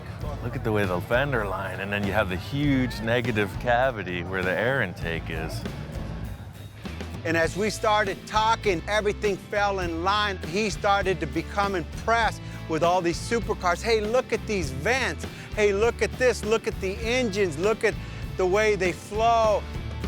No, now I'm starting to get the idea of what you're talking about. All these styling elements will somehow translate it into that Volkswagen over there. It's perfect. This is what I'm talking about. It's your classic VW. And if you want to do some kind of an awesome styling exercise, the Volkswagen platform is ideal for that. And the engine, I mean, listen to it. It's got that iconic sound. Yeah, no, that is, but I'm out. I'm all on board, and Victor's like, no, that's not what I'm thinking. It's punk rock, man. I'm out. That's my flavor. I want that stealth. Victor always describes himself as that old school lowrider guy, right? He's got the Mercs, he's got a lot of cool 50s, 60s customs. Then he's telling me his wife has got some idea for this stealth vehicle. First of all, my wife said, honey, why don't you build a stealth? And I'm going, stealth, stealth. You know, the stealth bomber? I go, that's interesting. As I start to look at these supercar, Ferrari, Lamborghini, they have such a stance and a look that's just amazing. When they're standing there, it looks like they're going 100 miles an hour. Victor brings me over to the Batmobile, the iconic 60s show car, and he's telling me this wild design, this anything goes mentality is really where we're going with this next project. This car has inspired so many people to do custom build. This is why we're here, because of this man right here. Sure, right? No doubt about it, yeah. And if he could do this, we could do what we want to accomplish also. It's a little relief to come to the Batmobile because I know it's a hand-built, it's a custom-crafted vehicle. We talked about Barris, we talked about inspiration, we talked about the fabrication, what it takes to do it. And I said, Ian, anything is possible. Victor's got these crazy ideas of some kind of a exotic sports car. I have no concept of this type of vehicle, so it's a path in a whole new direction. This is the flavor, man. That's something that you were meant to build your entire life, man. That's it. All led up to this. It all led up to the finally arrived. I never want to be stagnant, you know? I'm always looking for the next thing, the next hurdle to jump, and I think Victor's setting it up big. Victor brought me out here to his nursery. He says he's got a car he wants me to check out. What the heck is this thing? Yeah, I got this at a junkyard. Oh, perfect starting point. You never know what we're getting into with this guy, but pulling up on it, I can see it's got a really low profile in the nose. I don't know what it is. Check this out.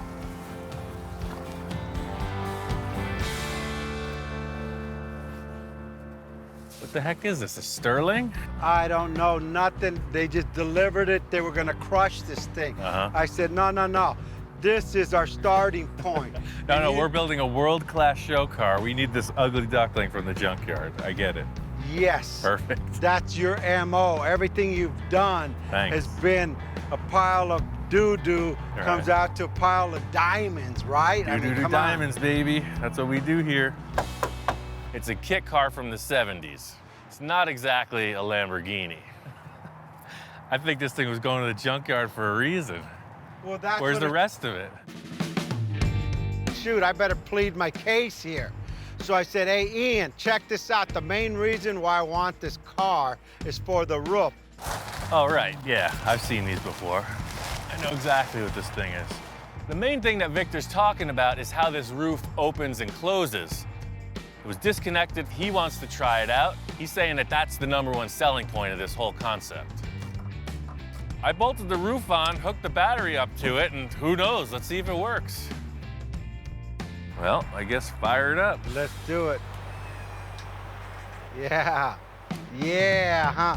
Now that's what I'm talking about. Totally works. That's smooth, too. Yeah. Yeah, baby.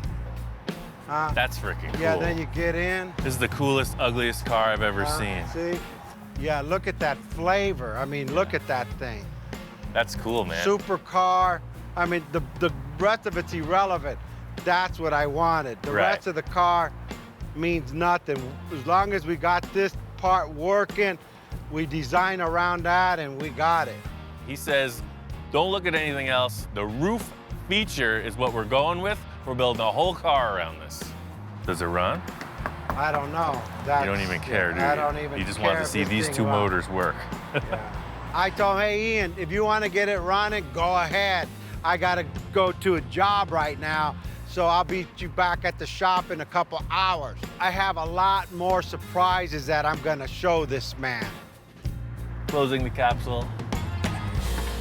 Watch your head.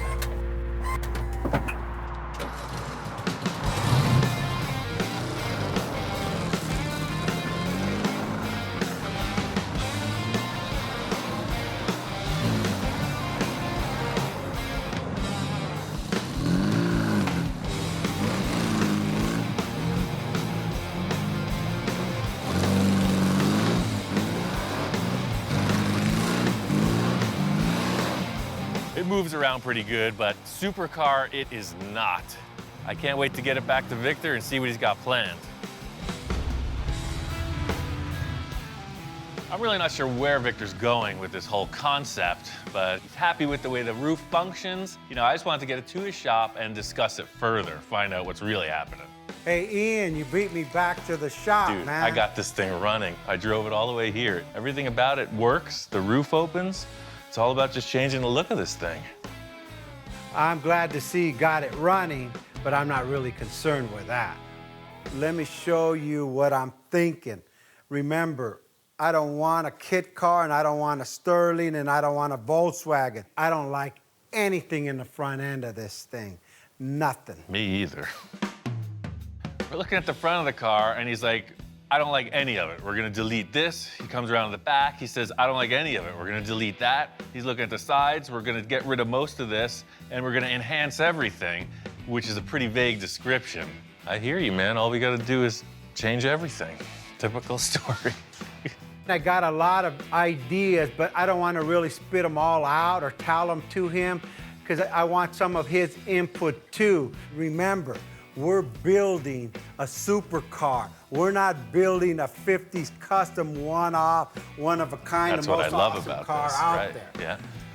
With all the other stuff I considered, that's why I was hooked on your idea at the car show because, you know, it's kind of like what we're doing with the customs. There's no rules. It's just a different shaped car.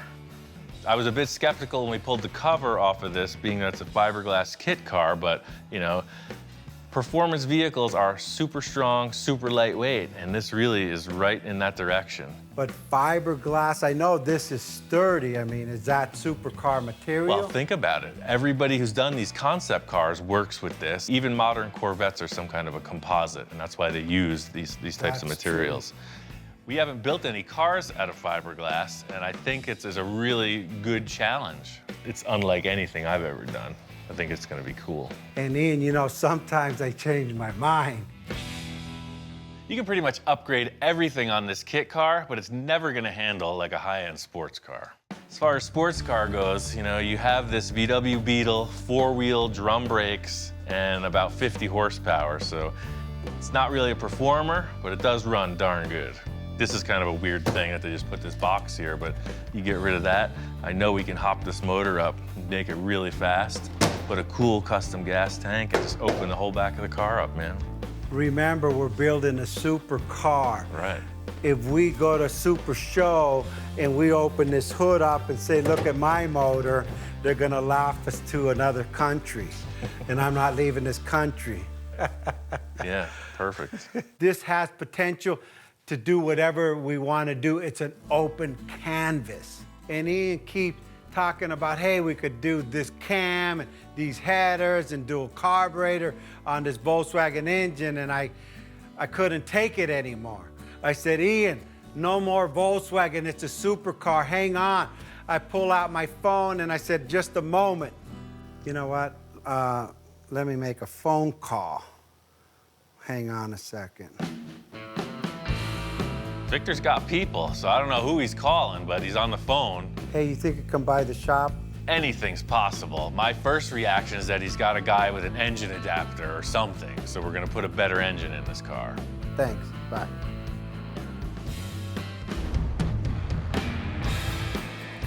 Check this out. Wow.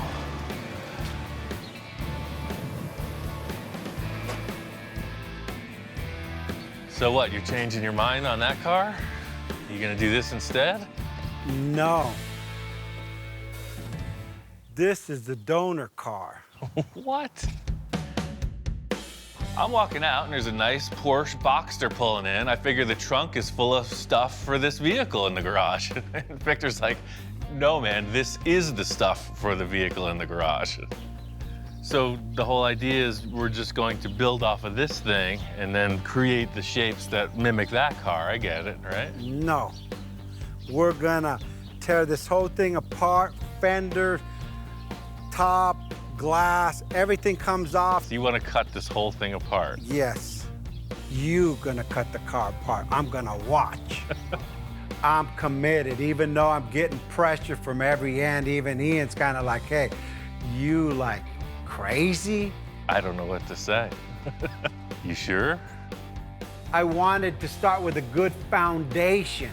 I mean, we got a new car. It's a 2000 Porsche versus a 1970 Volkswagen falling apart, riggedy-raggedy car. I want to take the best of both cars, Ian. That's pretty crazy, man. You're up in the game once again. Can I drive it around for one night? Can I go on a date? He wants to go on a date. You could have the thing, because you're going to cut it Ladies, apart. dinner? Well, it still runs. Wow. I don't get this opportunity often. It's pretty tight in here. It's built for a slightly smaller person. Yeah, I want him to drive it so he could feel what I'm talking about. All right, see you never. I quit. Now he's never going to want to tear the thing apart. This is a whole new thing for me. I've never driven a car like this. It's like tight, it's super low to the ground. The way it shifts is amazing.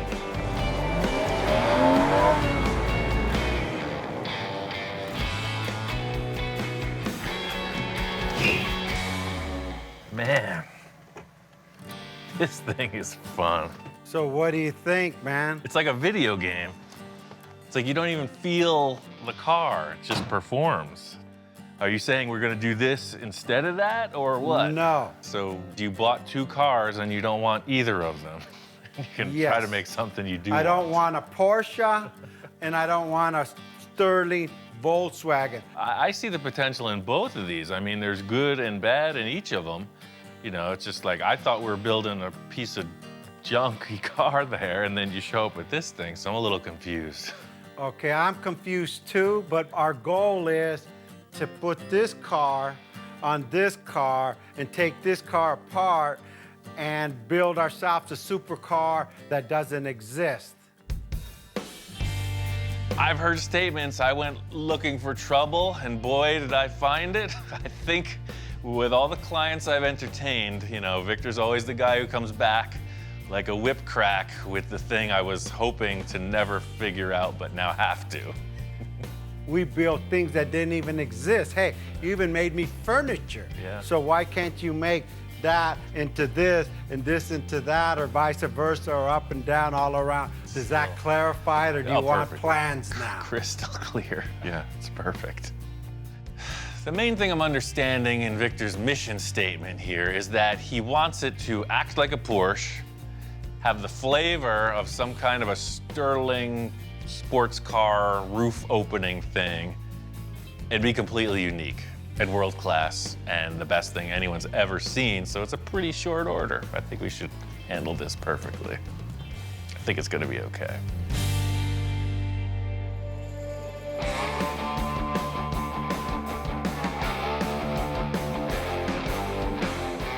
I really love the idea that Victor is just all concept on this. Most of the cars we start with, it's like chopped, section, lower, that whole deal. He's not talking about any of that. He's talking about creating a whole new car body.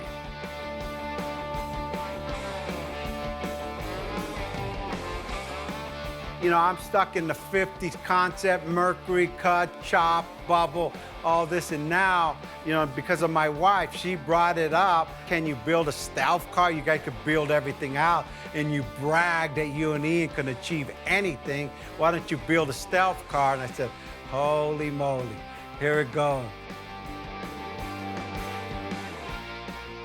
I'm both intimidated and excited. This is pretty high-end stuff in my world, and there ain't nothing to it but to do it. We'll figure it out as we go.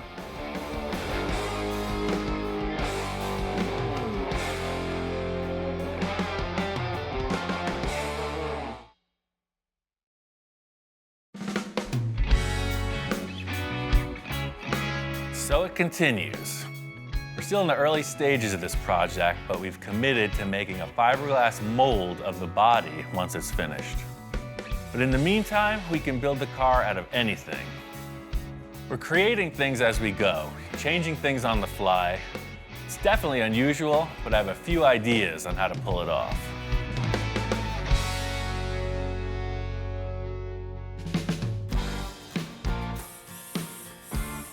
Ian, how you doing? What's going on? What did you do? That's pretty cool. I got the whole engine compartment kind of squared away. You know, I went with aluminum, and then I think like a riveted final detail would be pretty neat. You know, something real shiny down in there. As I walk in, you know, we got the back fenders kind of in place. It's still like a hodgepodge. You know, like Ian said, anything goes, because this is just like the clay mold. I love this because we still could put another element in here. You can do whatever you want in here. You know, this surface is represented. I really want to get these fenders so that there's no holes in the back of the car. Looking at it now, it's really loose, sort of like a patchwork quilt, not even stitched together yet. But I'm seeing the finished flesh on this thing, and it's got to be set up correctly. I mean, the idea of screwing this Porsche quarter panel onto the sterling body seems kind of strange. That ain't strange, that's like crazy. Yeah. Madman. Now I'm getting excited again. So what I was thinking was I just took this aluminum sheet, super light, and I just formed it over a piece of tube. That way it'll radius down into the engine compartment. So it's just gonna pop on here. It's gonna do the same thing as everything else we've built so far. Just gonna represent a surface. Yeah. Slight body modification here. I'm gonna have to put something in there to hold that up. Bundled sweatshirt technique, sponsored by Carhartt. Thank you very much. See? Now you're solid. We got fiberglass, we got aluminum, we got a piece of my shoe, now we got a sweatshirt. Come on now. Nobody breathe. See that? There goes my sterling. Creased out. We got aluminum foil, we got duct tape. It looks pretty rough, and there's a word for it, and it ain't a good word. Custom bodywork. So this is all pretty distracting. I think we should just primer gray this area. That way we just have like a monotone looking thing we could build up off of. The aluminum foil just wasn't suspending itself like I had hoped. So I wanted to reinforce the whole taillight area with metal before we finalized the design. I could save this aluminum for my sandwiches, for peanut butter and jelly sandwiches tomorrow. I'm doing this fast and efficient, bunch of strips of a little thicker material. It's gonna end up right. This is just another super fast mock-up, you know, just to see what we're working with. By getting the go sign from that foil thing, you know, it's just a little bit rounder surface. I really just want to get rid of the rest of that sterling in the rear quarter of the vents. I know I don't want to see, so I'm gonna fit in some panels there just to get this thing so there's no holes in the back of the car. Well, just spray that gray, see what we come up with. Stand back on it now. Let's take a good whiff of those paint fumes and start to dream. Man, I just go, that's like more like it. See, that totally changes the whole thing. Now you're not looking at all these panels. You just kind of blur your eyes a little bit, and you got a fender, man. Ian's gonna do the other side the same, and I can't wait to see it after it's all put together. Everything that's happening here is pure sculpting. If you look at a sculptor, they start with an armature, and they keep adding and adding whatever it takes to bring to the surface. I know it's gotta be refined, but we need to get there somehow.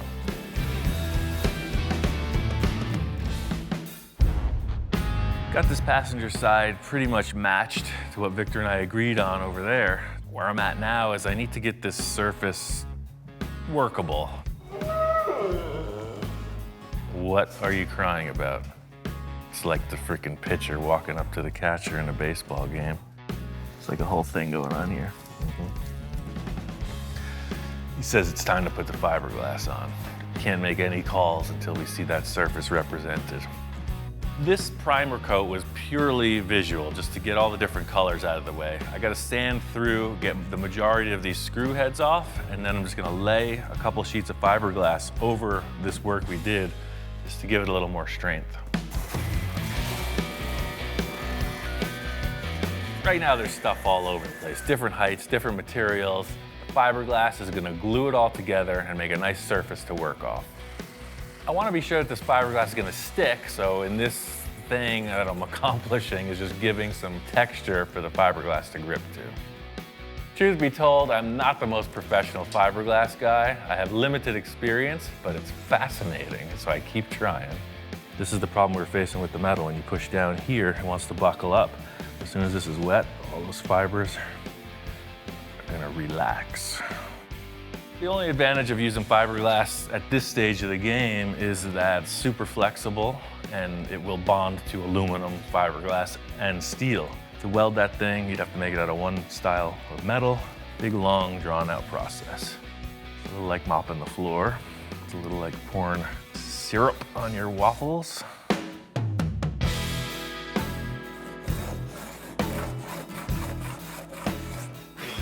I laid up that fiberglass, it's set just fine. I put a quick skim of body filler on and cut it back just to see what our heights were.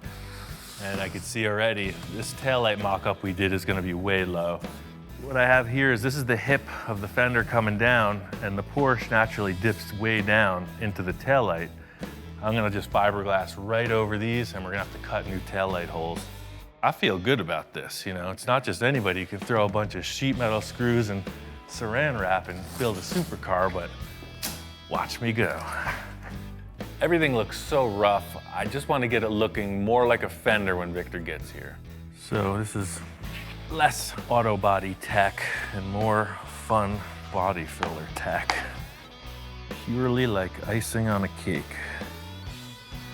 Fiberglass is hairy and scary. See, this stuff's a little bit smoother. As loose as it seems, I think it's starting to flesh out, and everybody's gonna understand why I went this way. The idea here is to just get these two fenders pretty close, get a good representation. You can see the rear of the car is fleshing out. It looks pretty freaking massive. Super wide, super low. I can't wait to show Victor.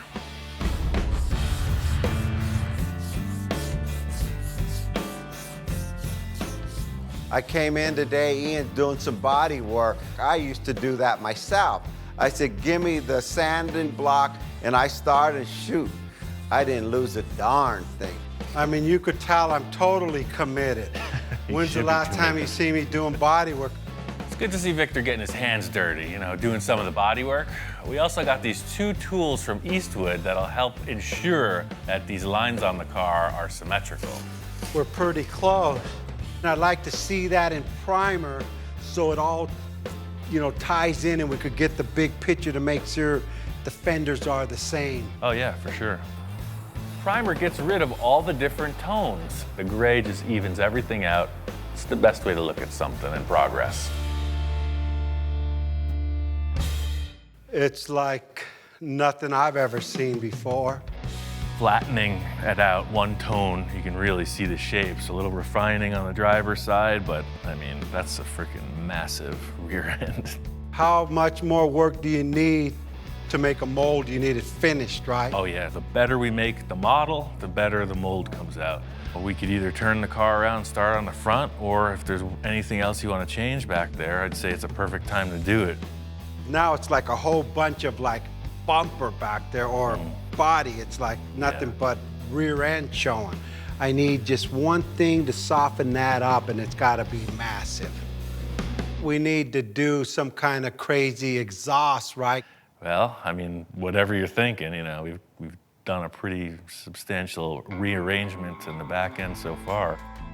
Everything here is really starting to come together, but I think the one big thing is going to be the exhaust that sets this rear end apart from anything you look at. The 911 exhaust had these big exhausts coming out under each side of the bottom. If you wanted to mask that, maybe have them come out through these holes or whatever. Yeah, I was thinking something kind of massive here in the middle. 3 or 4 muffler pipes sticking out of the back. Hey, I had a dream, My initial idea in my mind was to see this massive car go by you, like what the heck was it? And all you see is this big old pipe with some fins coming out almost like a bomb. All the supercars got the fins on the bottom. Well, hey, guess what? I want the fins on the top and I want the fins on the side. Almost like a propeller to a boat, but straight. Okay. Victor's coming up with all these ideas about multiple exhaust tips, some kind of really exotic designs, and I'm saying let's just try to get some real world structure to this theory. Let's just make like a cardboard mock-up, come up with some kind of concept. Let's do it. All right, so whatever diameter exhaust you use is up to you, but I got this tubing from the fiberglass. I'll just cut this cardboard off. We'll have something to work with. Way too small. Too small. That's like embarrassing, We need some volume here, man. So something more like this or this diameter, like way big. Yes, that's what I'm looking at. Remember, massive. Let's just tape them on the car, see kind of what we got proportion-wise. So, 3 sort of fits like that. That's an even better mock-up than freaking cardboard and drawing, huh? Well, stand back and look at that. 5-inch exhaust is pretty substantial. I was thinking of having a fin, and a fin, but I only need the fins on top, on the bottom, and the 2 on the side. And it changes the whole back end of that car. And then put fins on the bottom. Yeah, exactly, a fin, okay. Victor's description of this theory is pretty elaborate. It's a bomb, it's a jet engine, it's fast, it's hot. A little hard to figure out exactly how it's gonna end up. We're just trying to get this concept as close in the mock-up to what's gonna happen in the real world. Ian, I feel like I'm in arts and crafts. I failed arts and crafts in school. So this is the same size diameter as the tape, so that's a pretty substantial exhaust pipe. And you know what, as I'm looking at it, maybe 2 would do it. Check it out, stand back, see what you think. I kind of like 3. Shop inspector's checking it out as well. I think he's gonna have the final word. Dude, what do you think? Cool? All right, I guess he said that's cool. He wants 3's 3. the number. 3's the number. I think it's gonna stick. As I left that, it was pretty loose mock-up. A lot of things could be changed or interpreted, but that's his problem. The thing is, when Victor's describing all this and coming up with the cardboard concept, I'm really starting to see my own vision of it, and that's the challenge in this whole thing. I gotta build it.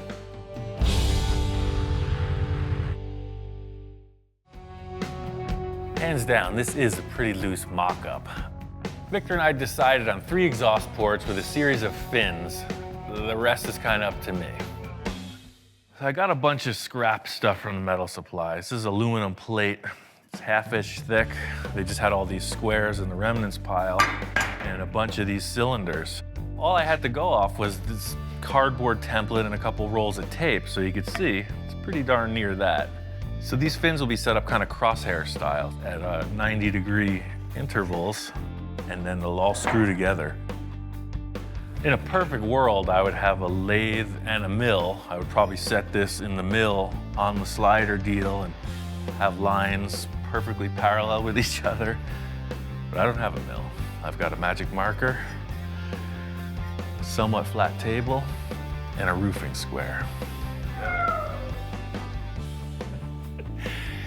I don't have a lathe. I'm using a marker. Hey, a marker on the table is gonna be fine. Stick with me. One thing I'll concede to is the fact that the design and development of this piece is a little unorthodox, but that's just business as usual around here.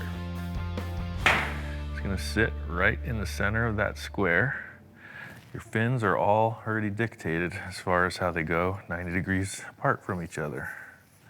I can come in with the plate right up to that line and set it parallel with this here and scribe straight up. Got this really rudimentary jig on the table. What it's going to afford me is the ability to mark each fin location symmetrically. And then they'll all screw together. So I know we're going to get these parts polished in the end. So the idea of it being modular, they'll be able to easily polish it and then we can reassemble it. The whole thing here is the billet aluminum fad. When it looks high-tech, machine finish, looks expensive, it looks classy. I'm gonna do it without the expense or the class. Now, these are all together. They go back onto their jiggy jig, and we set up the design for these fins. Victor's fins looked a lot like this square. They were triangular. Instead of having this pointy triangle shape, I think it should go straight back, more jet-like. Sort of like that. This is inside the car. Probably the majority of this is in the car. So really, all you're seeing is like that. This is a pretty big plate to cut. You could use any type of high-tech machinery in the world. But I think I'm just gonna use the common jigsaw.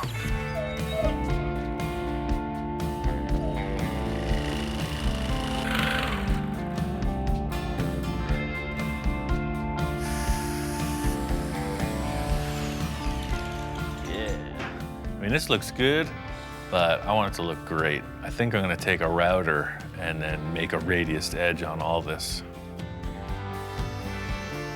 The dog's head is spinning.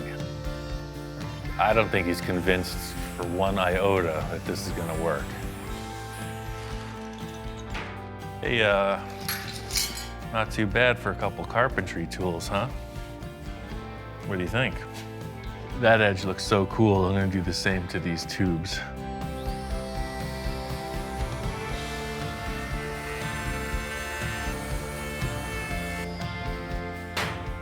What's not to like about that?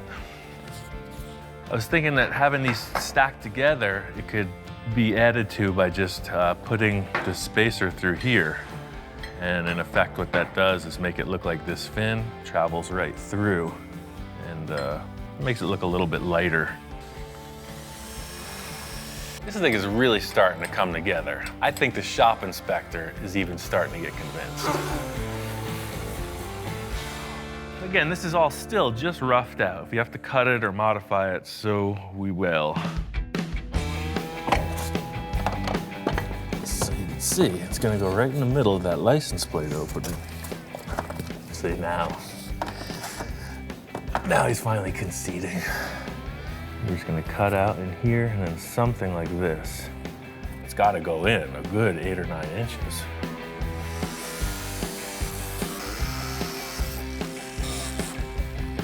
Aha! So the whole concept is these being the stock exhausts, we're gonna want something a little rowdier sounding, but we'll be able to work within the parameters of the stock exhaust setup, aiming right through here.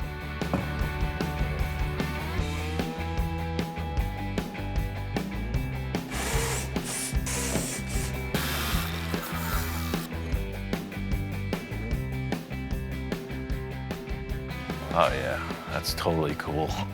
That's exactly what I was hoping to achieve. There may even be more fins coming out the width of the car below, but that's rocket ship. Looks like it's gonna fit. It can be adjusted later. I just have one other element that I want to surprise Victor with. I'm very happy with everything. Mostly that it's like, it can be like skee ball.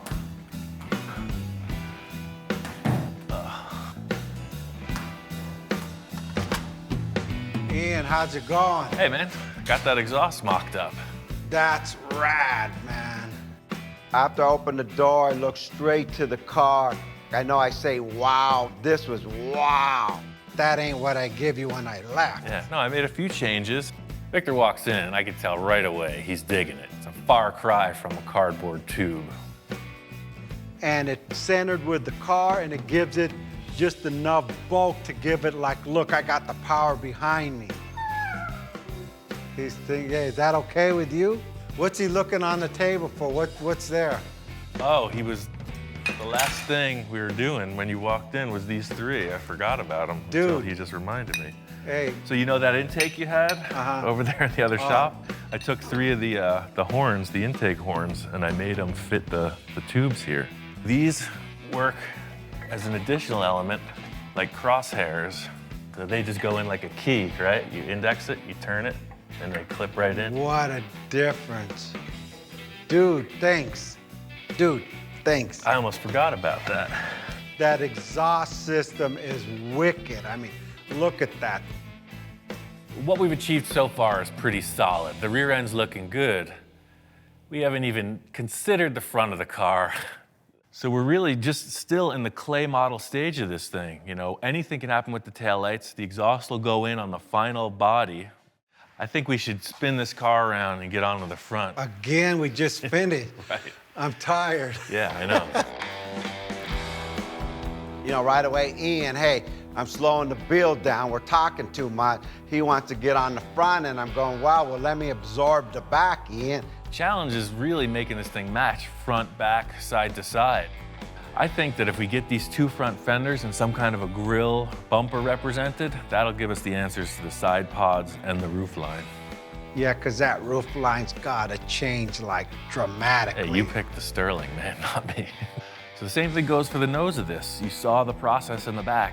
Anything you find, file cabinets, space helmets, you name it. Anything you want to put on the front, we just fiberglass over it, and that becomes the model. I thought I was lost in the back. I'm really lost in the front.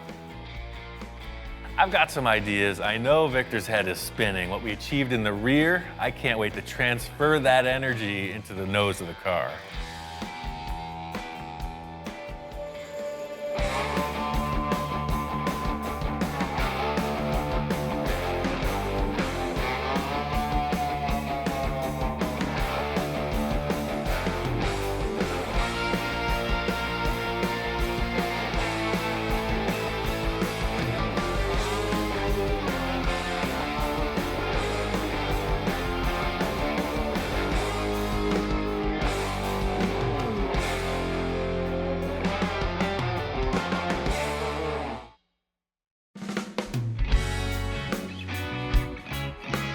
This whole project started because I was looking to do something that I had never done before. And this project has evolved into something a little more than that. Now we're building an entirely custom car body, and we're building a fiberglass mold on top of that. It's gonna end up kind of like a model car, except full size. It sounds simple, right? We got our work cut out for us. We made great progress on the rear end of this car. Pulling that Porsche bumper really streamlined the effort. Coming around to the front end of the car, there's absolutely nothing there. I've never built a car like this. We're doing it kind of piece by piece, but in the end, the car has to look like it was a solid design from the beginning. What really set the pace for the look in the back was just starting off with something, some shape to represent the flavor.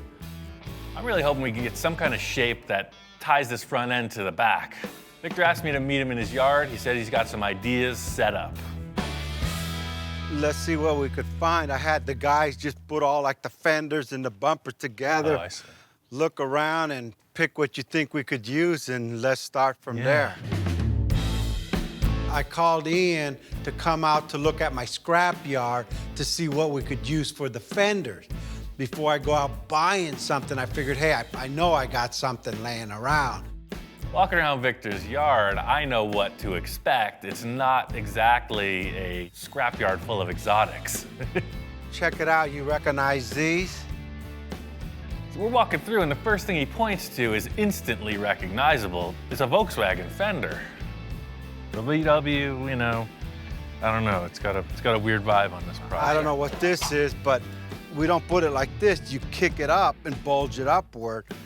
It looks kind of small. Yeah, and all these freaking 40s fenders. They're Zephyrs. They got the shape, but they're just way too big. A modern thing like this would definitely work better. I told Victor we could use any body panels we want, but they actually have to be the right contour, the right panels, so we can achieve the design we're looking for. I got some other stuff in the corner there. Let's see what we got there.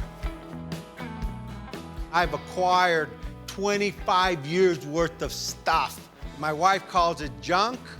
I call it treasures. Oh yeah, I recognize the remnants of this car, but see, this is kind of the thing I was thinking. See, this is a way more modern looking fender lip opening.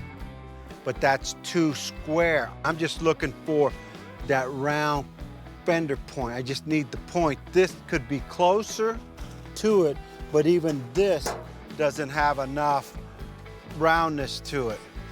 I know these parts are pretty rough. I mean, like really rough. But hey, with Ian, you never know what he comes up with. Yeah, check these ones out. This, I think, would be more like it. I don't know what this is from. It's probably a newer, I don't know what these are. It looks like they got caught on fire. Yeah. What the heck, both of them? Yeah, I got a little fried there. It's got these two burned up fenders. Even though they're not really pretty, they do have a more modern look. The Zephyr and the VW were very exaggerated, and these are a little more streamlined. It wouldn't sit like this. There again, we kick it up. You open this up so it goes around the tire, and we got this little arch here so we could go down with the hood. That may be something you could work with. What do you think? Victor's got a lot of wild ideas. He's totally shucking and jiving. He's giving me the sales pitch of the century, saying we can pull this off with the parts that he's got. We just got to get them in the shop, see what happens. Just like everybody says, hey, if you build it, I will come. If I give you the points, Ian will make it work. Right. That's my philosophy. Here he goes. He's pulling me into another three-ring circus. Well, what's up with this bumper here? What the heck's this about? Building projects like this behind my back? It's something I picked up at Pomona. I mean, the price was right, I didn't need it, and I bought it. Looking at this bumper Victor has, it's definitely from a tuner car. It's not really the flavor we're going for, but it just might be a starting point. I don't know if this will just fit right on the car, but it's like the rear bumper. It's a perfect starting point. We'll change the styling somehow, but it's already a fiberglass bumper. All right, let's try that out. I'll grab Yeah, the you got two two fenders. fenders in this. See what it does. Pretty loose looking pile of parts we got here. There is some potential, we just got to get it in the shop and see.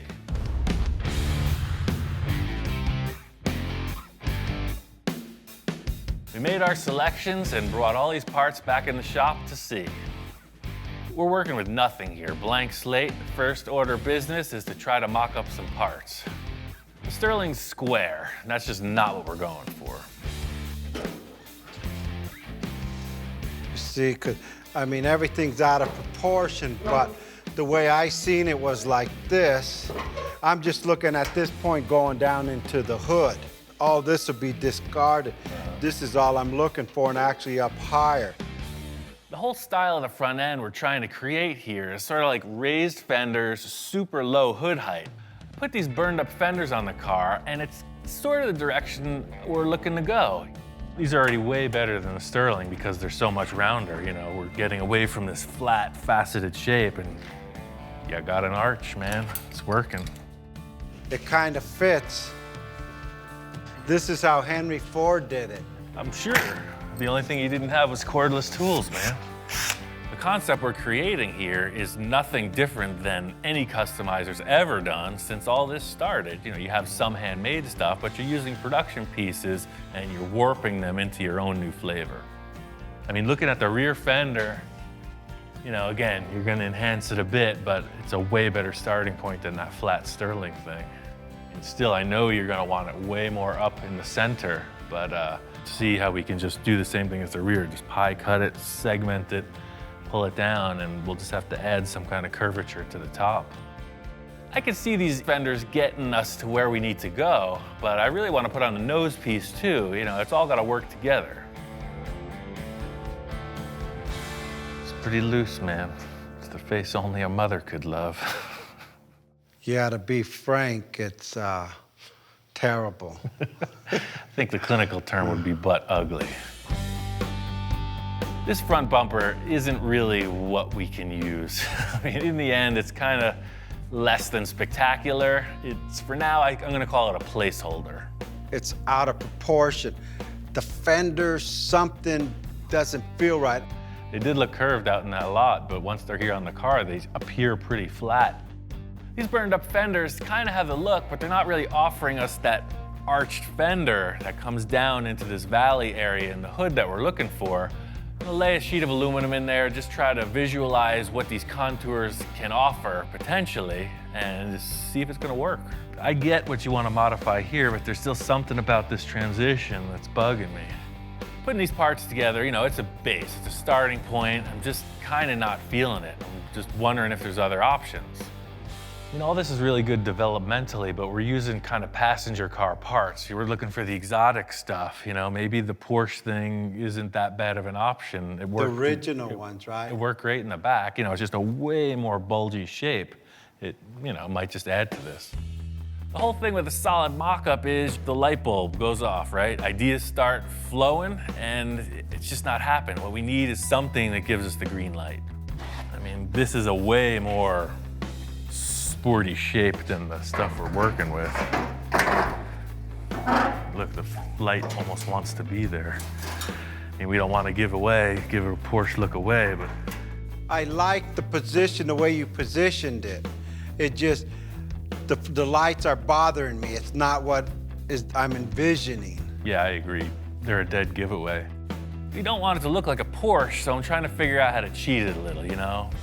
Car's definitely wider than it was, so kind of change the angle a bit, you know, exaggerate the proportions, and it might work. This is way more representative of that transition to the valley you're talking about. I mean, maybe a Porsche fender is kind of the best option.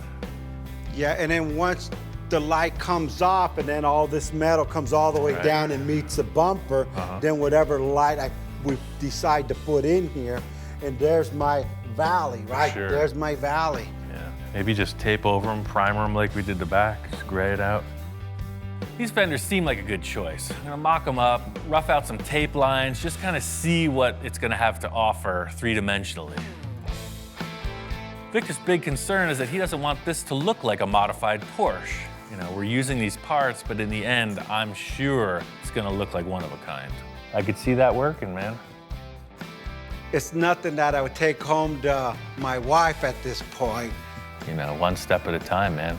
Nobody said it was gonna be easy. I know Victor's pretty nervous about this mock-up. It's totally loose. I got a couple ideas. I think we could pull this off. I just gotta pull another rabbit out of the hat. You got a general idea of how this thing's gonna look. First thing I need to do is trim off a bunch of the material from the front of the roof. This is just like the trimming back of a freaking shrubbery. You get rid of the stuff you don't want. This whole roof shape is gonna change. But again, the parts that are critical that Victor wanted are still intact. Victor's always about the inspiration, so he's brought in a number of inspirational reference points. I got a couple of other ideas for him. Shop inspector's never seen anything like this. You know, we go for rides in cars all the time, and now he's like a giant monster looking at this vehicle. If there's one thing I know, this dog loves treats.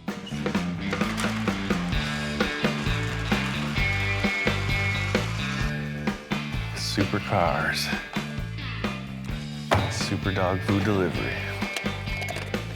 Aside from all the busy work, you know, we got a car to build, on to the next.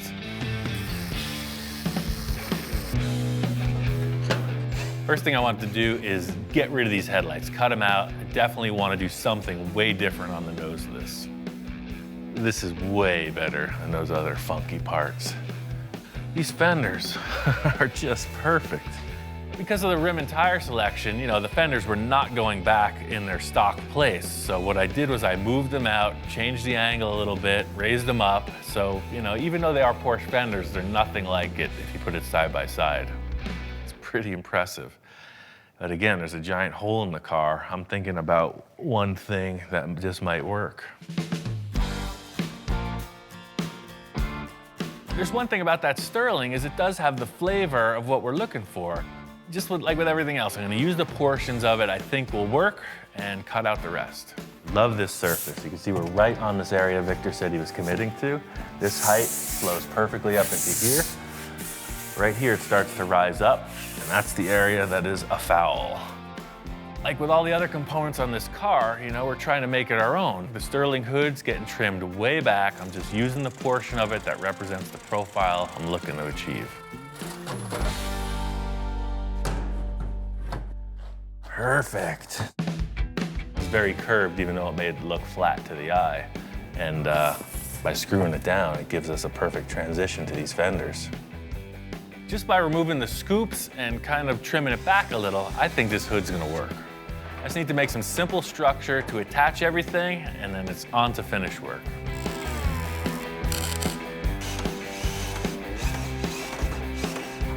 Use these aluminum sheets, it's the same process as in the rear, just trying to create a contour, something to build off, and the look that I want. Being that this car is gonna have a mold on it, in the end, the construction here, anything goes. It's purely a mock-up. Now we're getting somewhere. This is all about the concept. I'm gonna tape some of it up, spray paint it, sit back, check it out.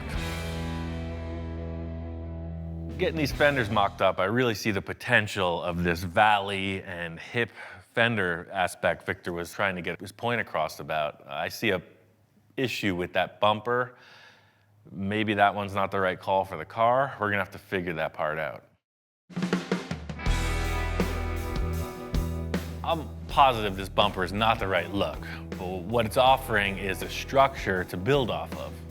Welded in this mounting bar to support the bumper, but I definitely have to widen it. One thing I've learned from chopping up a lot of cars is to retain the look of the thing, you section it, it's gonna cut both ends off and widen them out independently. As crazy as this sounds, my whole idea here is to just sheet the thing with aluminum. You know, we'll have a blank slate and we can work forward from there.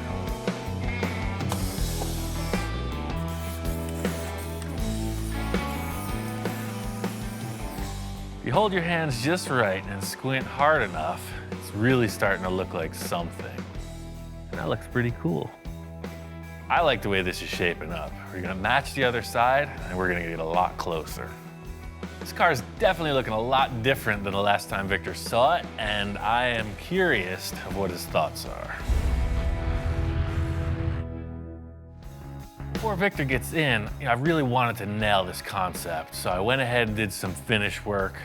I laminated the aluminum and the fenders with fiberglass and then went over that with body filler and, you know, starting to present a finished surface. I took a bit of a leap of faith on all the work on the hood. I hope Victor likes it. Ian, what's going on? Hey man, just fleshing this thing out. Wow, what a difference. Last time I seen the car, I mean, I was having nightmares because the car wasn't quite coming out the way I see it. I love the lines, and there we go again. We got the fenders going down, I got my valley, then it looks like it ties in with what's going on in the back. Yeah, you know, that skirt was just a generic layup for me to get some symmetry in the thing. That other tuner car bumper is a little strange, so whatever you want to do, man, it's ready. Victor loves the idea of the blank slate. You know, setting it up like this just gives you every opportunity to discuss more design.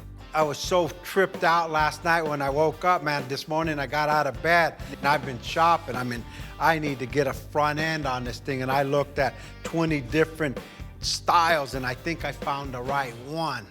Victor says he's got something else to add to the car. You know, I never know what to expect. All right, I'm gonna go grab it out of my truck. At this point, I'm thinking, hey, it could be anything. You know, hopefully it's not a new rear bumper. Ian, check this out. You won't believe where I found this. What the heck is that off of? It's a Lamborghini front end. Wow. Found a Lamborghini junkyard. A Don't ask Lamborghini me junkyard. what year.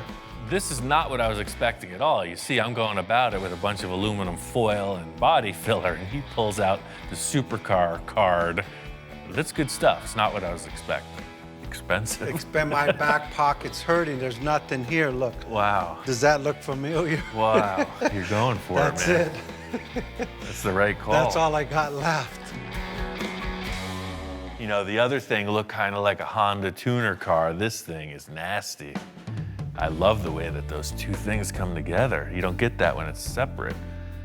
And there's your vents. That'll work for the two radiators on each side, right? For sure. That thing's mean. Hopefully it fits and we don't have to hack it up like the other one. Just mocking up this Lamborghini nose, it's the look, you know. It's night and day between what we're starting with, that tuner car bumper, and this. It's like a super aggressive, really low. It's just a whole higher level of design. You know, sometimes I come in with something or use stuff I have laying around, and I gotta really pitch these to them. So I walk in with this Lamborghini front end. I knew I wasn't gonna have to pitch too hard. On its own, it looks freaking awesome, but to get it to fit with the car, we're gonna kind of have to change everything. We're gonna have to blend out all those hard edges. We're gonna have to cut back 90% of the work I just did.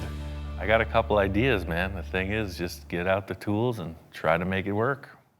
But anything you cut off on this thing, could you save it so I could at least hang it on my garage wall? Yeah. To get this Lamborghini nose on the car, I gotta undo a lot of the work I already accomplished, but hey, that's part of the mock-up. You know, this design is really worth the extra effort. Victor's kind of sweating it, you know, he doesn't want to risk these parts. He doesn't want to see me just chop them apart. I'm gonna send him packing, take a little of the pressure off, and get to work. I was having trouble conceptualizing what the nose of this car was gonna look like. Victor comes in with the heavy hitting part. These pieces nail it. My idea is heavy surgery. I'm gonna cut back everything I just did, splice this piece in, remount it, blend it together. And fitting up this nose, just trying to make it look like one piece. Somebody's gonna not be able to realize that it's 5 different concepts all mashed together. Definitely cutting off this edge here. So I put 2 fasteners, one on each side of that. I'm gonna cut this right off. When I blend it together, all this hardware disappears. Pretty much, the surface does this. I don't know if you can see it, but I can. The whole thing with this process is it's kind of so reaching in the dark, you know, it's just looking for these little glimpses of hope to carry you through, because trust me, this isn't easy. This is like the challenge of a lifetime, and we're going about it pretty haphazardly. To fill in these gaps, the same process as with the fenders, just some aluminum sheeting, fiberglass, filler. You know, one thing I've always wanted to do is, you know, build complete car bodies in the style of Ed Roth, and you know, this is very similar to that. Glomming a whole bunch of stuff together, no matter what it is, and then making a mold on it. Thing with the mock-up is it's about visualizing if you can move forward, you know. So taping it up, spraying it gray, it gives you perfect representation of a yes or no to your question. This is why I'm doing this with the gray stuff. So you kind of sit back, look at it, it's gonna work. You know, you got two drastically different styles in the bumper and the fender design, but we're gonna do a little deletion of both, defining ridges. We're kind of right in there. One thing about transplanting this nose piece on it is it doesn't really work with the ridges on top of the fender. The look of the other car was defined by these really sharp cuts in the body panels. This one doesn't have any of that. So I'm just gonna cut this off right here, and the filler's gonna delete this rise. The filler's gonna come right up and over, so you won't have this or this. That's the plan, and I'm sticking to it.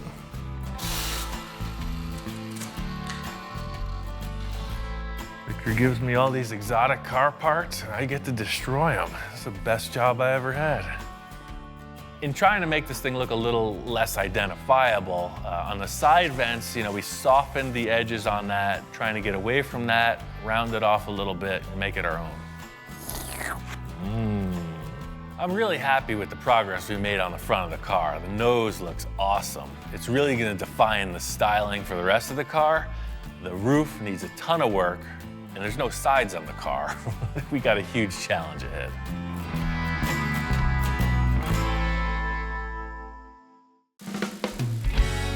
We are moving along with this build. Because we're gonna make a mold of the entire car in the end, it's been kind of an unusual process. It's allowed us to use a lot of different pieces from different cars. Some good, some not so good. But at the end of the day, I gotta make it work with the design we're going for. That's my favorite thing about customizing, is that you take something that exists and you make it your own. It's definitely a challenge. Front end of this car is pretty much redefined. I really like the concept with the fenders we're using so far. The challenge was getting it to match this new Lamborghini style nose. The crazy thing is I think I got away with this. Putting the Lamborghini nose on here was a real hard mend with this contour, but by using these lenses, it really helped this flow right down into the steep angle of the nose. It's pretty cool, huh? Because you can see now, it's just another clay model representation. It's probably the headlights. If you see the lenses, then you'll understand. These plastic lenses, they really helped me create this symmetry because I have definite mounting points and angles to contour the fenders off of. So the reason I wanted to use these was because this curvature here, you can see it gives the fender a reason to flow right down into that steep angle from the other nose piece. You go any direction with the headlight choice, you know, something super expensive, maybe even Lamborghini headlights. I went to the local scrapyard, looked around, and found something I could modify to work. The thing I saw firstly was this cool shape. I don't know how to describe it, but what I like most, it's got a really modern projector-style headlight bulb in there, and we could modify anything inside this housing. I don't know how Victor's gonna feel, but to me, look at this. This is a really unique looking lizard-faced car. It's pretty awesome.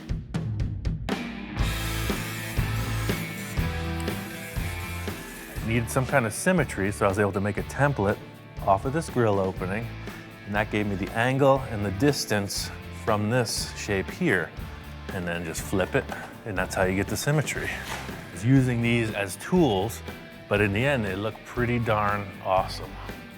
Cool fact of these headlights is they are production car parts. They got some numbers on them. I'm sure we can get a duplicate set. It's a really unorthodox way to build a car. We've never done it like this before. I just hope we can tie it in as the end time comes, because it's pretty loose. There's two giant holes in the side of the car. Just don't look at that, don't look at the roof. The nose looks good. The big challenge in this whole thing is that we're kind of just coming up with one aspect of the build at a time. It's almost like charades. In other words, I have a piece and I'm explaining, you know, sounds like this, feels like this, and Victor comes up with what he hopes is a solution. Or versa versa. Victor brings in some stuff, and I gotta figure out how to put it together. This nose piece is completely void of any grill or insert. You know, I'm working on the headlights, the upper side of it. The wheel arches need to get fit in as well. You can see that this wheel arch opening definitely is not gonna be okay. It's way too far out. I got an idea that just might fix the problem pretty easy. Victor's showing me all these old parts laying around the yard, you know, and he's optimistic. I'm thinking these burnt up fenders are worthless. It turns out I need this shape for this task.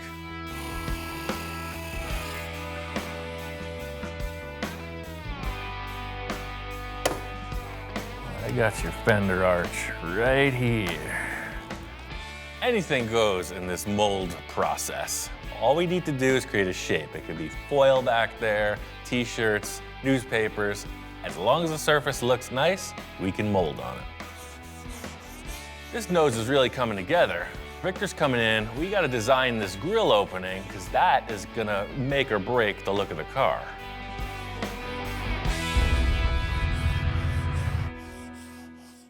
Ian, what's going on? Hey, hey.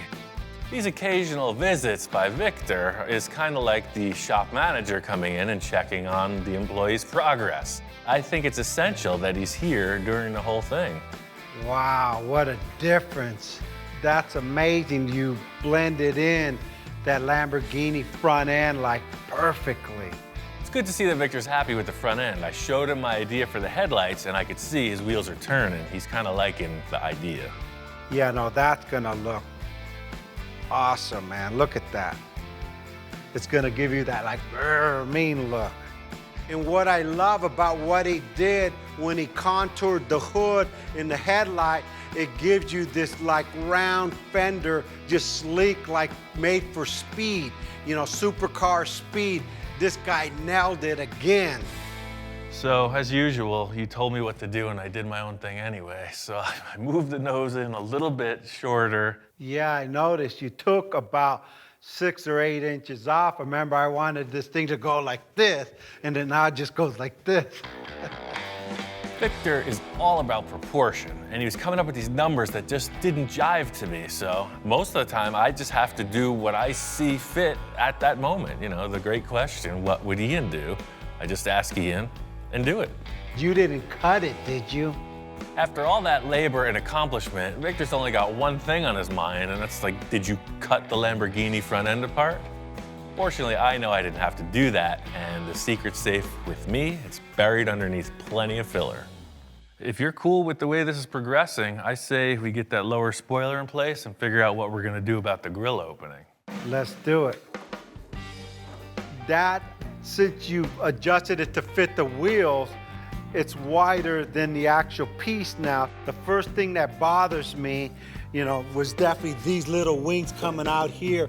I want to cut these little wings off of here and just take it and let the body come straight up to this point. That's a really nice piece to be cutting up, but we can do whatever. What were you thinking about the grill opening? Check this out. You know, Super Bowl, right? Right. Well, I bought a new TV.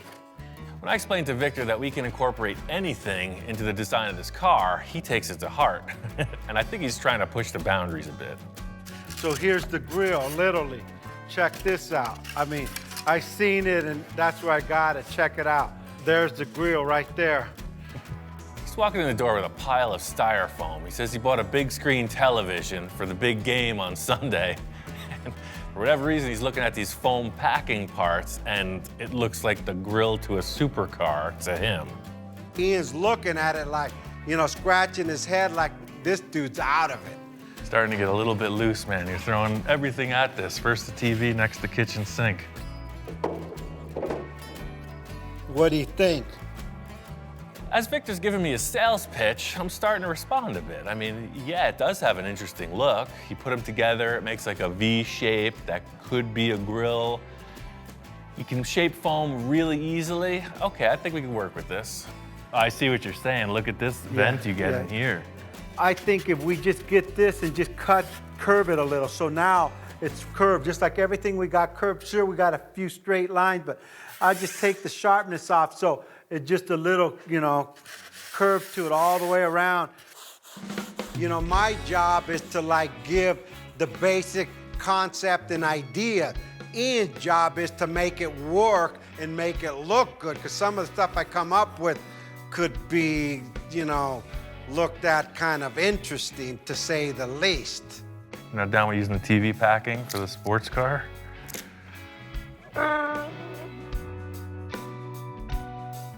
In here, this is the bottom piece, the screen in here for the radiator, the screen in there for the radiator. That baby's done. So you've been thinking about this a little while. I had it in my vision, but Yeah. since I bought a TV, that was the cheapest TV I ever bought, because now you got a Lambo Grille.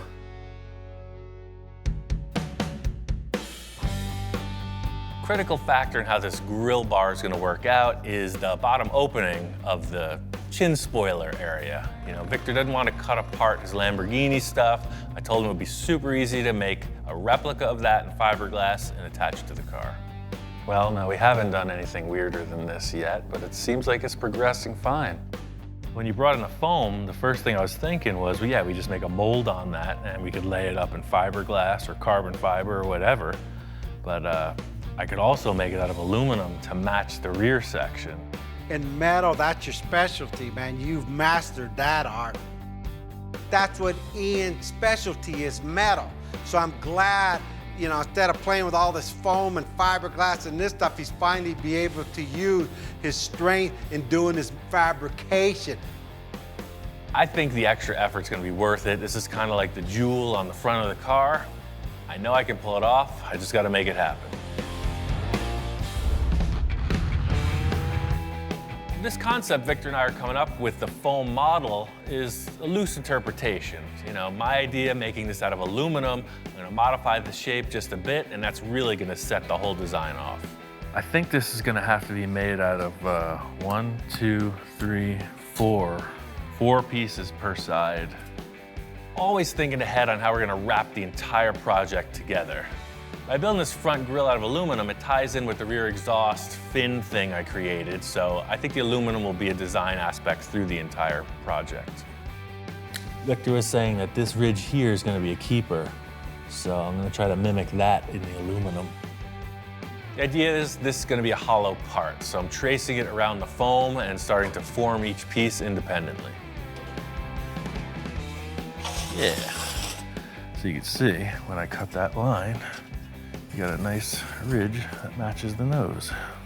The biggest challenge in this whole thing is I have to envision where I'm going without a sketch, only a discussion on every aspect of this project.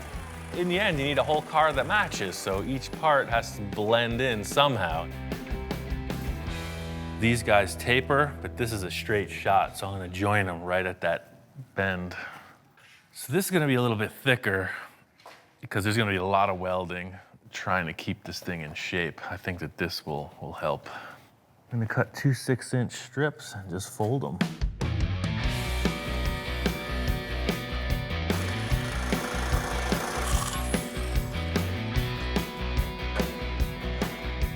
This material is kind of thick. It's starting to push the limits on this sheet metal brake, but it's working out. See, that handle's the result of some aggressive use. The main thing here is to make sure all the pieces have the same degree of bend and that they're all fit up symmetrically. 2 bottoms, 2 tops. It isn't really a complicated shape to create, but it's got to look like the foam model, so I'm just using that as a template. I'm literally building the metal panels around this foam structure just so it looks like our model. Even though we're modifying all the parts of this car as we go, what I try to do is make the most refined step towards the end game. So all this metal work, I'm really thinking ahead so that the keeper pieces are really a nice finish. So this is pretty much set up to weld. It'll take a long time to weld this without warping it and then sanding it so it looks seamless, but that's basically the idea. You got these 2 6-inch plates parallel, a nice crown on top. You know, just refined Victor's foam idea a little bit, but there's no waves in it. It'll be perfectly straight.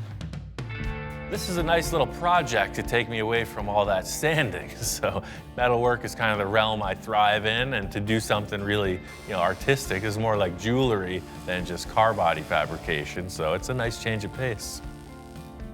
I'm using the TIG welder on this aluminum just because it's really versatile. In these odd shapes I'm welding together, I can make sure everything has got a full penetration weld. That way when I polish it back, it's still strong. The whole idea here is just keeping it light as possible. I didn't put any back on it because I'm gonna chop into here somewhere to fit around the body of the car. And then later I'll just put a couple cross tabs to brace it. Right now I'm just gonna sand off all this stuff until it looks like a perfect finished piece. Finishing process on this metal part is just like bodywork. Using these 3M discs just to rough everything out. After I get the surface knocked down, it's just a series of finer grits to bring this thing out to a polish. It's just block sanding, man. I know it's boring. It's not as exciting as the rest of the stuff, but it counts.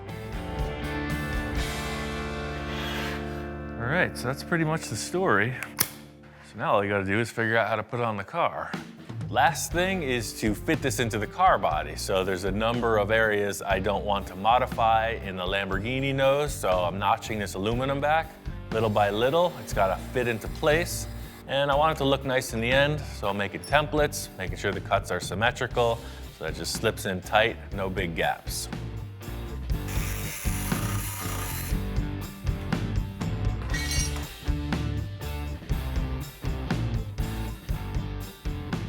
The whole thing is this face here is going way too far forward. Part of what the remedy might be is to pie cut it. Came up with this idea to pie cut the V just so it fits in a little bit better. It's kind of risky to do at this point because I'm working right through the old weld joint. There's nothing to support it or really gauge the shape. Another trial and error thing. We'll see if it works out. Okay, that looks like it's doable. There's only this little piece of metal holding the whole thing together, so I gotta get that onto the table and weld it secure.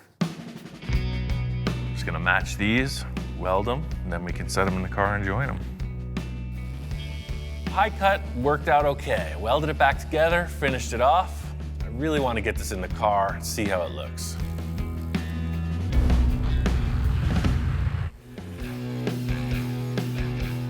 I changed around a few things from the original flat concept. Joined the center, filled in the whole thing here underneath, welded the underside. In the end, if you want to polish it, that would be the next step, but right now I've maintained that nice defined ridge all the way through. I never built one of these before.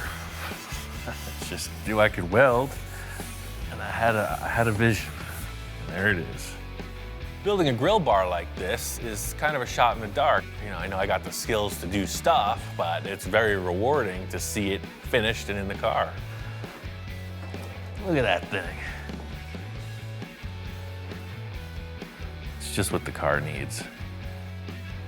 A couple things I want to finish up before Victor checks it out. This is quite an improvement. One more element that's going to seal the deal. I'm always thinking, everywhere I look, there's potential.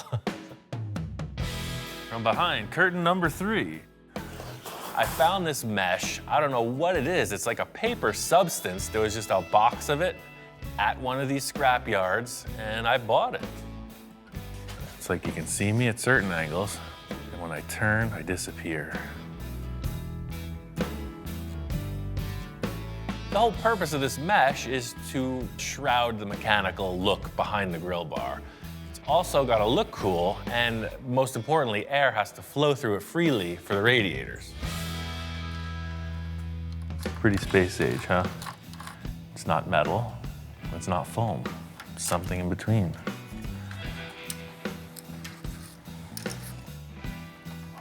Always with that. Need more space.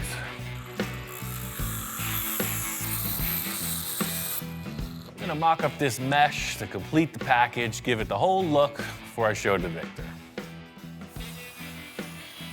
Giving this mesh a quick shot of black spray paint. In the end, I'll finish this thing off really nice and get the proper fasteners in place, but this is all about the mock-up. Ian, wow, what a difference. That's words that I can't say on television. This guy made this grill out of aluminum and curved, rounded the edges. He really put a lot of thought in that because the craftsmanship on that grill is just like perfect. That is cool. And actually that finish is pretty cool. What did you put behind it? Is that a screen or what? It's this weird composite mesh. It's actually about a ½ inch thick, but it flows air perfectly. And you can see, you can't see anything behind it. It hides the radiators, has the flavor, everything's there. Just, I really can't tell till I see that one line across. The last step in this front end grille opening is the chin spoiler. You know, the bottom dimension. It's changed a bit because of our design. Put some envisioning tape across the front of the car just to come up with our parameters of the grille opening. I think we're gonna use some of the styling from the Lamborghini part. I'm just gonna make my own from scratch. That's kind of what I'm seeing, just to clarify with you. So this gray is basically representing the car body line.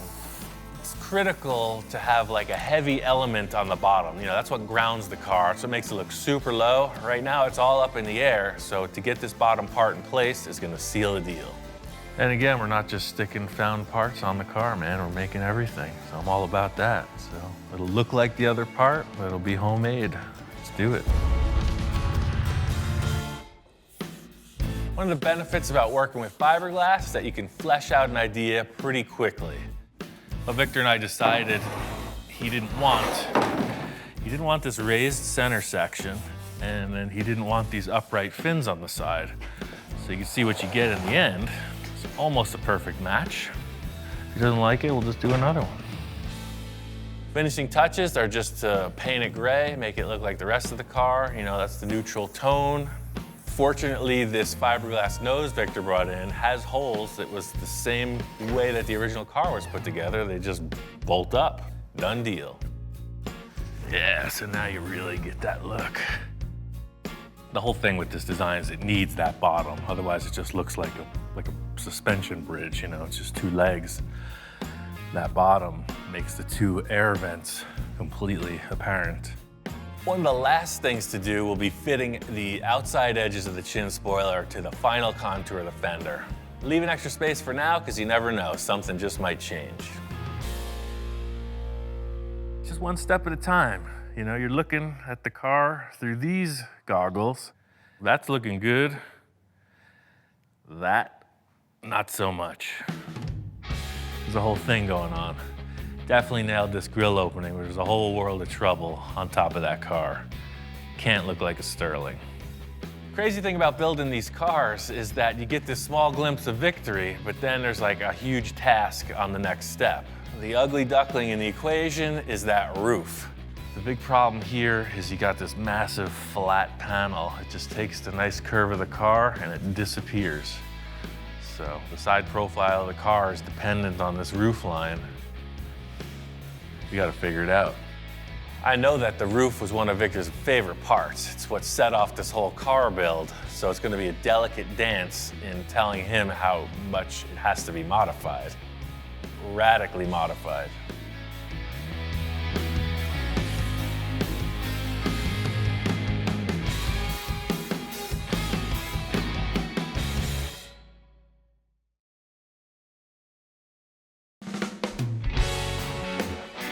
I went looking for trouble. Boy, did I find it. Victor had this crazy idea, and I'm all about it. We got 2 donor cars completely stripped down. This project is a blank slate. Victor called me over to his office. I was shocked when I walked in.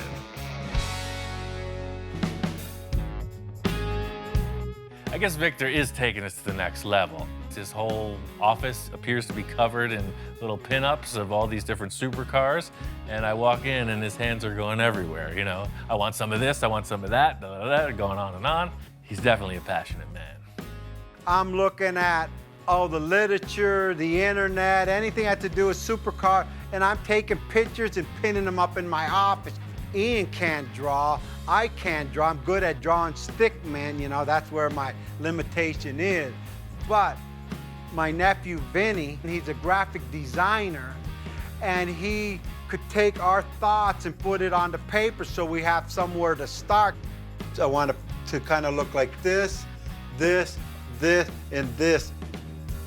I just can't wrap my mind around how we're gonna take a Sterling and a Porsche to make you a supercar. So I just need to know, what exactly off a supercar did you want? I just need you to transfer my thoughts or whatever I tell you into paper. I'm gonna take a piece of this car, a piece of that car, the headlight of this car, the tail end. I've been through this before. You know, Victor likes to come into the shop, throw out a bunch of ideas, and just leave, you know, and I come up with something. I got the ideas, I just can't put it in writing.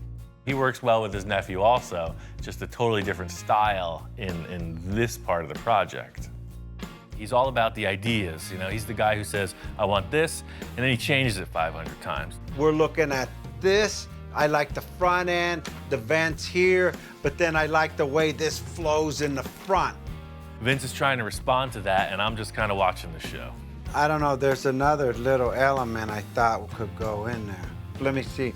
I just see something, okay, just to here. I know how to color too. If you really look at them all, they all have one thing in common. They're like sleek, low, and mean looking. Yeah. Now what about the wheelbase? Well, we're stuck on that because we can't change the size of the driver's compartment or the wheelbase. This car is going to be kind of an arch. You're gonna have to provide a little more room for the drivers than you would see in a concept car, because we want the safety structure and the dashboard that exists. This is really proportionally what we're doing. It's short wheelbase, high arching roof line, and not such an elongated nose. It's a good start. I like what he did in the back, the van. This here is pretty much our silhouette. It will change. The thing is, it kind of looks like something somebody's already creative. We're taking all these ideas around the table and off the wall, but we need to take that and figure out what's gonna make it our own. As it turns out, this whole thing with the artist rendering and whatnot has really just been a great conversation point. You know, it's helped us just hash out a bunch of ideas, find out a better course of action. Probably what we're gonna end up doing is the same thing we've always done, do it real time on the car, but this has really been a good board meeting, so now we have a better direction. Is this enough rendering to get you started on the build? Oh yeah, I think that's a great start. The whole thing is, I think it's gonna take a major turn in design once we get started in the garage. The sketch is not the car we're gonna build, but it has the silhouette, you could say, of a start of a car. So Ian says, hey, let's just design it as we go. And he's right. We're gonna do what we do. We're gonna design this car as we go.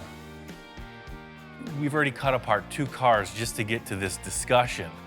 I think enough chit chat about this whole project. It's time to get busy.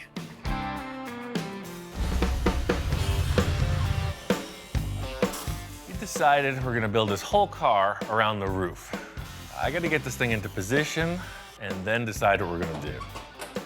The dictating factor is gonna be how low I can get this in the dashboard section. If we gotta raise the back up a little bit, so be it. But you can see the back's real low. If I can get the front even closer, then we're where we wanna be. The whole thing is trial and error. So fit up the roof, see where it's hitting, cut that back again, back and forth.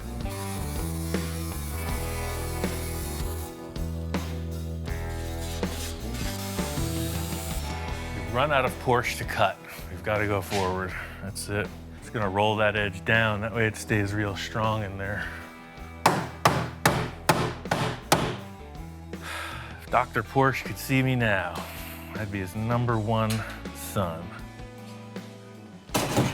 Better every time, baby.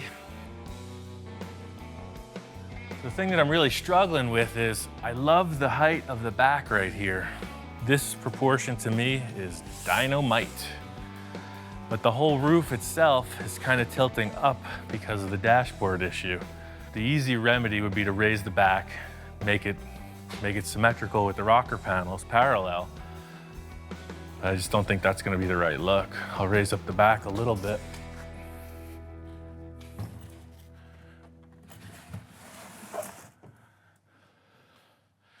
So now what you're seeing is these are fairly parallel. My whole issue is if the roof itself was about 2 inches lower, I'd be a happy camper.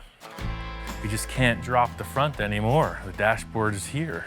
That's it. We're maxed out on our ability to lower from this point. Kind of reached the point where I don't want to lower it anymore. It seems like it's in proportion, but without some other elements in place, I'm not gonna know if it's right. Just trying to come up with the solution. You know, right now I'm just looking at a roof on a chassis. Wonder if I shouldn't just mock those fenders on here. Maybe if I put the fenders on, it won't look so high up. Might just cut that car apart and just get some representation of a fender height. Stepping back and looking at it, the roof seems to be in proportion, but there's nothing else representing the body of the car there, so without some fender lines or anything else, it's a little hard to judge. There are envisioning tools everywhere. You just need to know where to see them. And look, there's 4 of them right there. Let's go.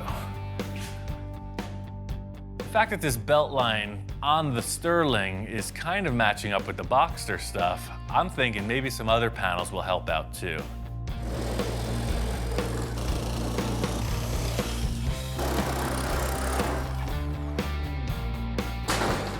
So with this envisioning tool, you'll see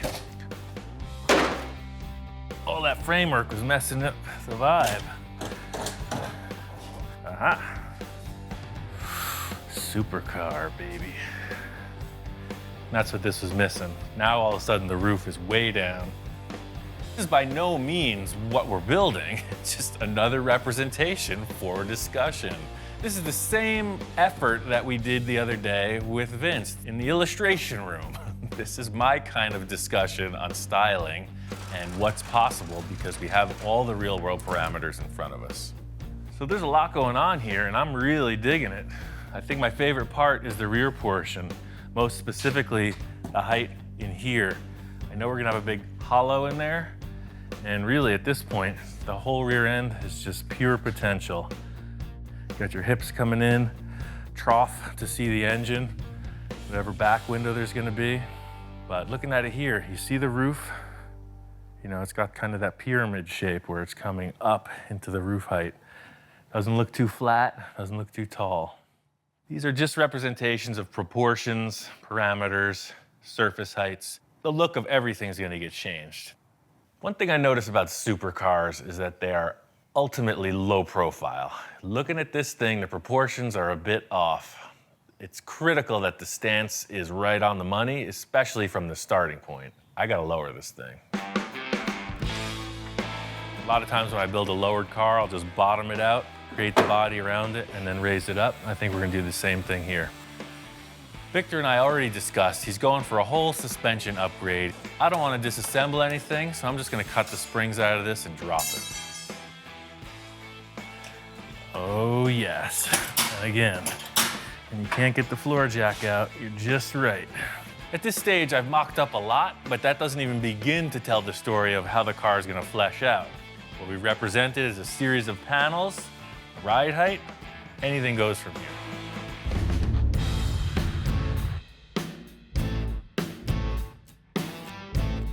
Hey, Ian, how you doing, man? Hey man, we got a sports car, check it out. Wow, my top, man, you got it down. I got it to fit. Check out how it works with the dashboard, man. Like wow, it belongs there. I mean, factory fit. See, if you look inside, all your points for your hinges, they all go right inside that vent. Oh man, They're so set. the mechanism will work the same. We'll just upgrade it You so don't it even doesn't have shake. to engineer it. Yeah, exactly. The look of everything's gonna get changed. It's not gonna be this car. These are just good examples of what we can work with. How did you get this thing so low? That's what my question is. Sort of like the windshield on the Porsche. I had to get a little caveman on it, and I just cut your springs out. I told Ian, hey, I'm gonna change the suspension. You know me, everything I got, low profile.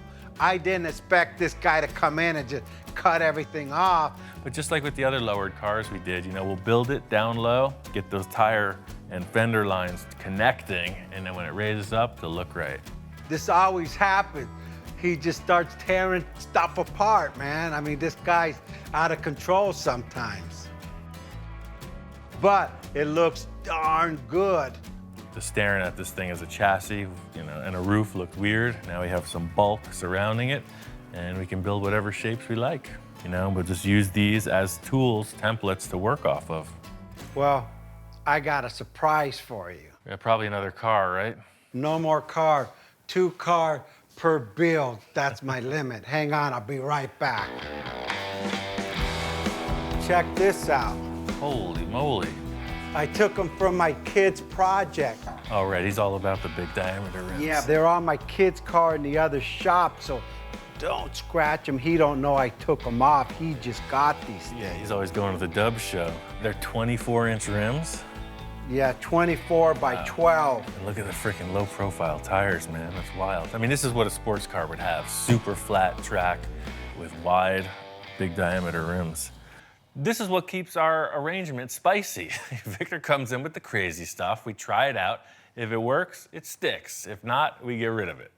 Let me go grab the front one so you could check that out too. Yeah, man. I'll be right Put back. these things on. I guess they're a little bit smaller. They're only 22s. Only 22s, perfect. But hopefully these will fit on, or this is gonna be close. Oh, I see. Yeah, but you'll have that rake, just like, hot rod stuff. Big and little. Big in the back, smaller in the front. What the heck? Let's put them on and see how it looks.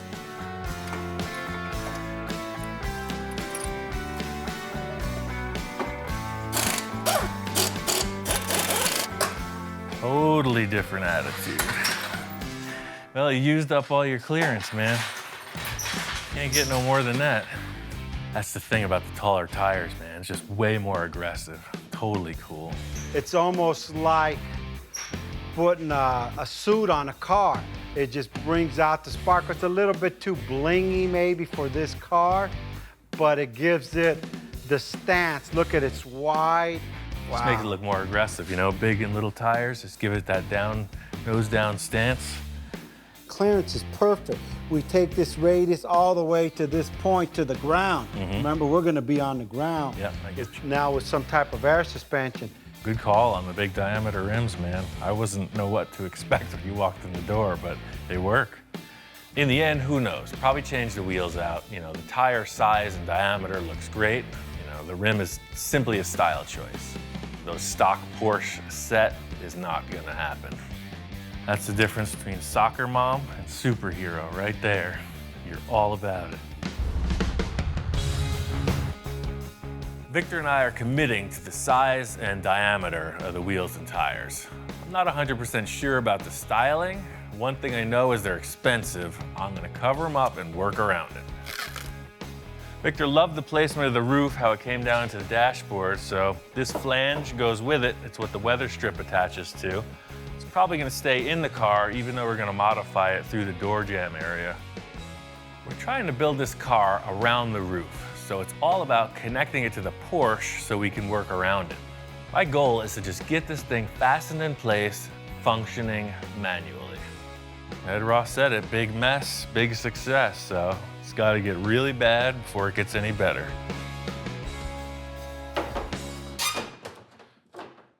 I'm gonna do 4 risers, just because there's 4 bolts. These are probably gonna come out, but this will represent the rear wall of the cab ultimately. So that back is pretty secure. It's not gonna change shape. I'm gonna set those hinges in, weld them on. The thing is, I took this section out of the Sterling complete, the whole thing with the hinge mounts, etc. The idea is it's in perfect alignment. We might change the hinges in the end, but ultimately this roof shape will be the core. It'll be under whatever we create.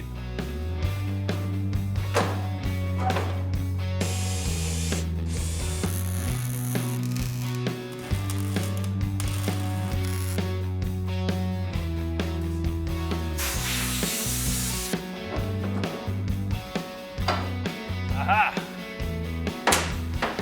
It works. All right. To the bat cave. Perfect. For me, this is where it's at. Now we have a bunch of stuff on a car. It's time to get busy. Fits like a glove.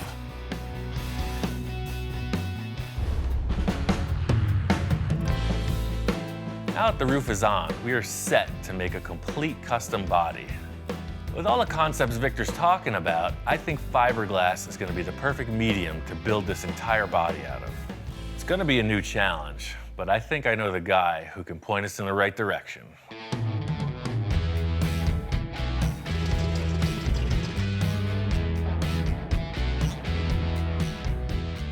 My friend Gene Winfield holds an annual car show. I figured that would be a perfect time to come out, see the man, and maybe talk a little. Victor met me out here, and we're gonna do some investigating. This one's under construction, man, a bubble top. It's good to see them when they're all gutted open like this. You can see, you know, they used a floor pan from something, and they're building their own body on it. I mean, you could just fiberglass over this or sheet it with aluminum or something. I'm not sure what their plan is, but whoever built this body knows what they're doing. This might be Gene's car. You can see by the way this is put together, it's totally pro work. This thing is like fully freaking streamlined. That's the whole thing with the versatility of the fiberglass is like, you know, you sculpt something, hard coat it, and you got a car. I mean, we could build this. Crazy. Cool. It's all fiberglass, and it does drive. It's over some other chassis, but I mean, just, you know, look at all these wild shapes. Gene's done a lot of movie cars over the years, from the Back to the Future series to Blade Runner, and they've all been made out of fiberglass. Pretty awesome. That's the whole thing with the fiberglass. It's just super versatile, you know? You're able to sculpt all these compound curves, whereas the metal, it just takes so much longer. Yeah. I know working with Victor, building this custom body, there's gonna be a lot of back and forth. Fiberglass will allow us to work quickly and allow us to make changes as we go. I just gotta get Victor on board. You know, Winfield was making a lot of those fiberglass Mercs and whatnot, and I was always taking a spy at the molds and everything that he was doing for the, you know, the construction of that. And he's got all the stuff here in the back. I knew he had a big pile of this stuff over here still. This is like the fiberglass graveyard, man. It's like a complete Mercury manufacturing station. It's all out of fiberglass, huh? You just sculpt it out, and it becomes your model. You love the Mercs, but these guys don't rust. And those are the molds for them, see? Oh, yeah. The roof, Look at all the this hood, the stuff. trunk. Not only did Gene have all of these Merc lead sled fiberglass bodies, there was also a sports car there. It looked like it was molded off of a Ferrari. Check it out. On that 40. Right there, huh? Wow. Now That's that, a mean machine right there. Right there. Walking around, I think Victor's starting to see the potential in all this stuff. He's knocking car bodies out one after the other. We got to follow the same course. I'm not really a fiberglass fan, but I see how much more we could do with it. Yeah, there's a lot of potential. And it's something we haven't really explored either. So I just love the idea that, you know, it's kind of a new process, you know, instead of just trying the same old tricks, let's go for something different. And when you could go from some space age vehicle to a F-40 to a Mercury, I mean, that's pretty amazing, all in fiberglass. See, there's one of the fiberglass Mercs hanging on his sign right there. Is there Eon Rossell around here anywhere? Hey, man. Hey, there he is. Come on around. Oh, okay. Howdy, good to see you again. Great to see you. Good show, as usual, man. Everybody's here. Yeah, I was showing off the stuff to Victor in the back because we're gonna make a sculpted fiberglass body, something more sports car-y, you know, along those lines. Yeah. Really low. How you gonna make the plug? Well, that's what we're trying to figure out. We don't know what we're doing, and I said, this guy already knows. Gene knew exactly what I was after and started giving me the inside tips. He's filling me in on 60+ years of fabrication experience, and I'm just trying to take it all in. And then we bond over it. It's a lot of work. I Yeah, figured a lot of that. work. I have a little background in model and mold making, and Gene's giving me the whole spiel, A to Z, and it's really helping me out. It's the only way you can do it. Okay. It takes hours and hours, but I had a that's it. feeling it's a lot of work, Yes. but we're gonna give it a Yeah. shot. You never Okay. know. Thank All you. right. You're welcome. Once again, with the wisdom. So I just talked with Gene. He laid out the whole process, A through Z. And this fiberglass thing, I know it's gonna give us that super rigid, lightweight, supercar, sports car feel. And something you'll be able to mold and enhance it. If we don't like it, we could adjust it. After seeing the pile of stuff he's got and him explaining it, I think we could nail this. He told me, just like with the Cool. bubble top, we could do it.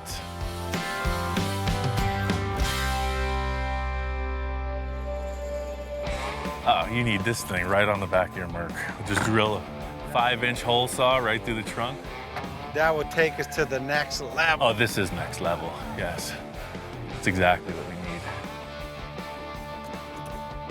Hello? You don't know me, but I know you. Cool. You're Huh? on TV right now. Say Oh, hi to really? the fans. I watch the show all the time. Cool, Good man. show. Thanks. Glad you do like some it. good metal stuff. Thanks, man. You saw the cars from the show, right? They're over here. This We got the Merc and then the Packard right you there. did that Merc here? Well, the black Merc and then the purple Packard. Yeah. Best lesson I learned from you is to get the big pizzas because it makes bigger templates. Right, exactly. That's perfect. See, that guy's an old schooler.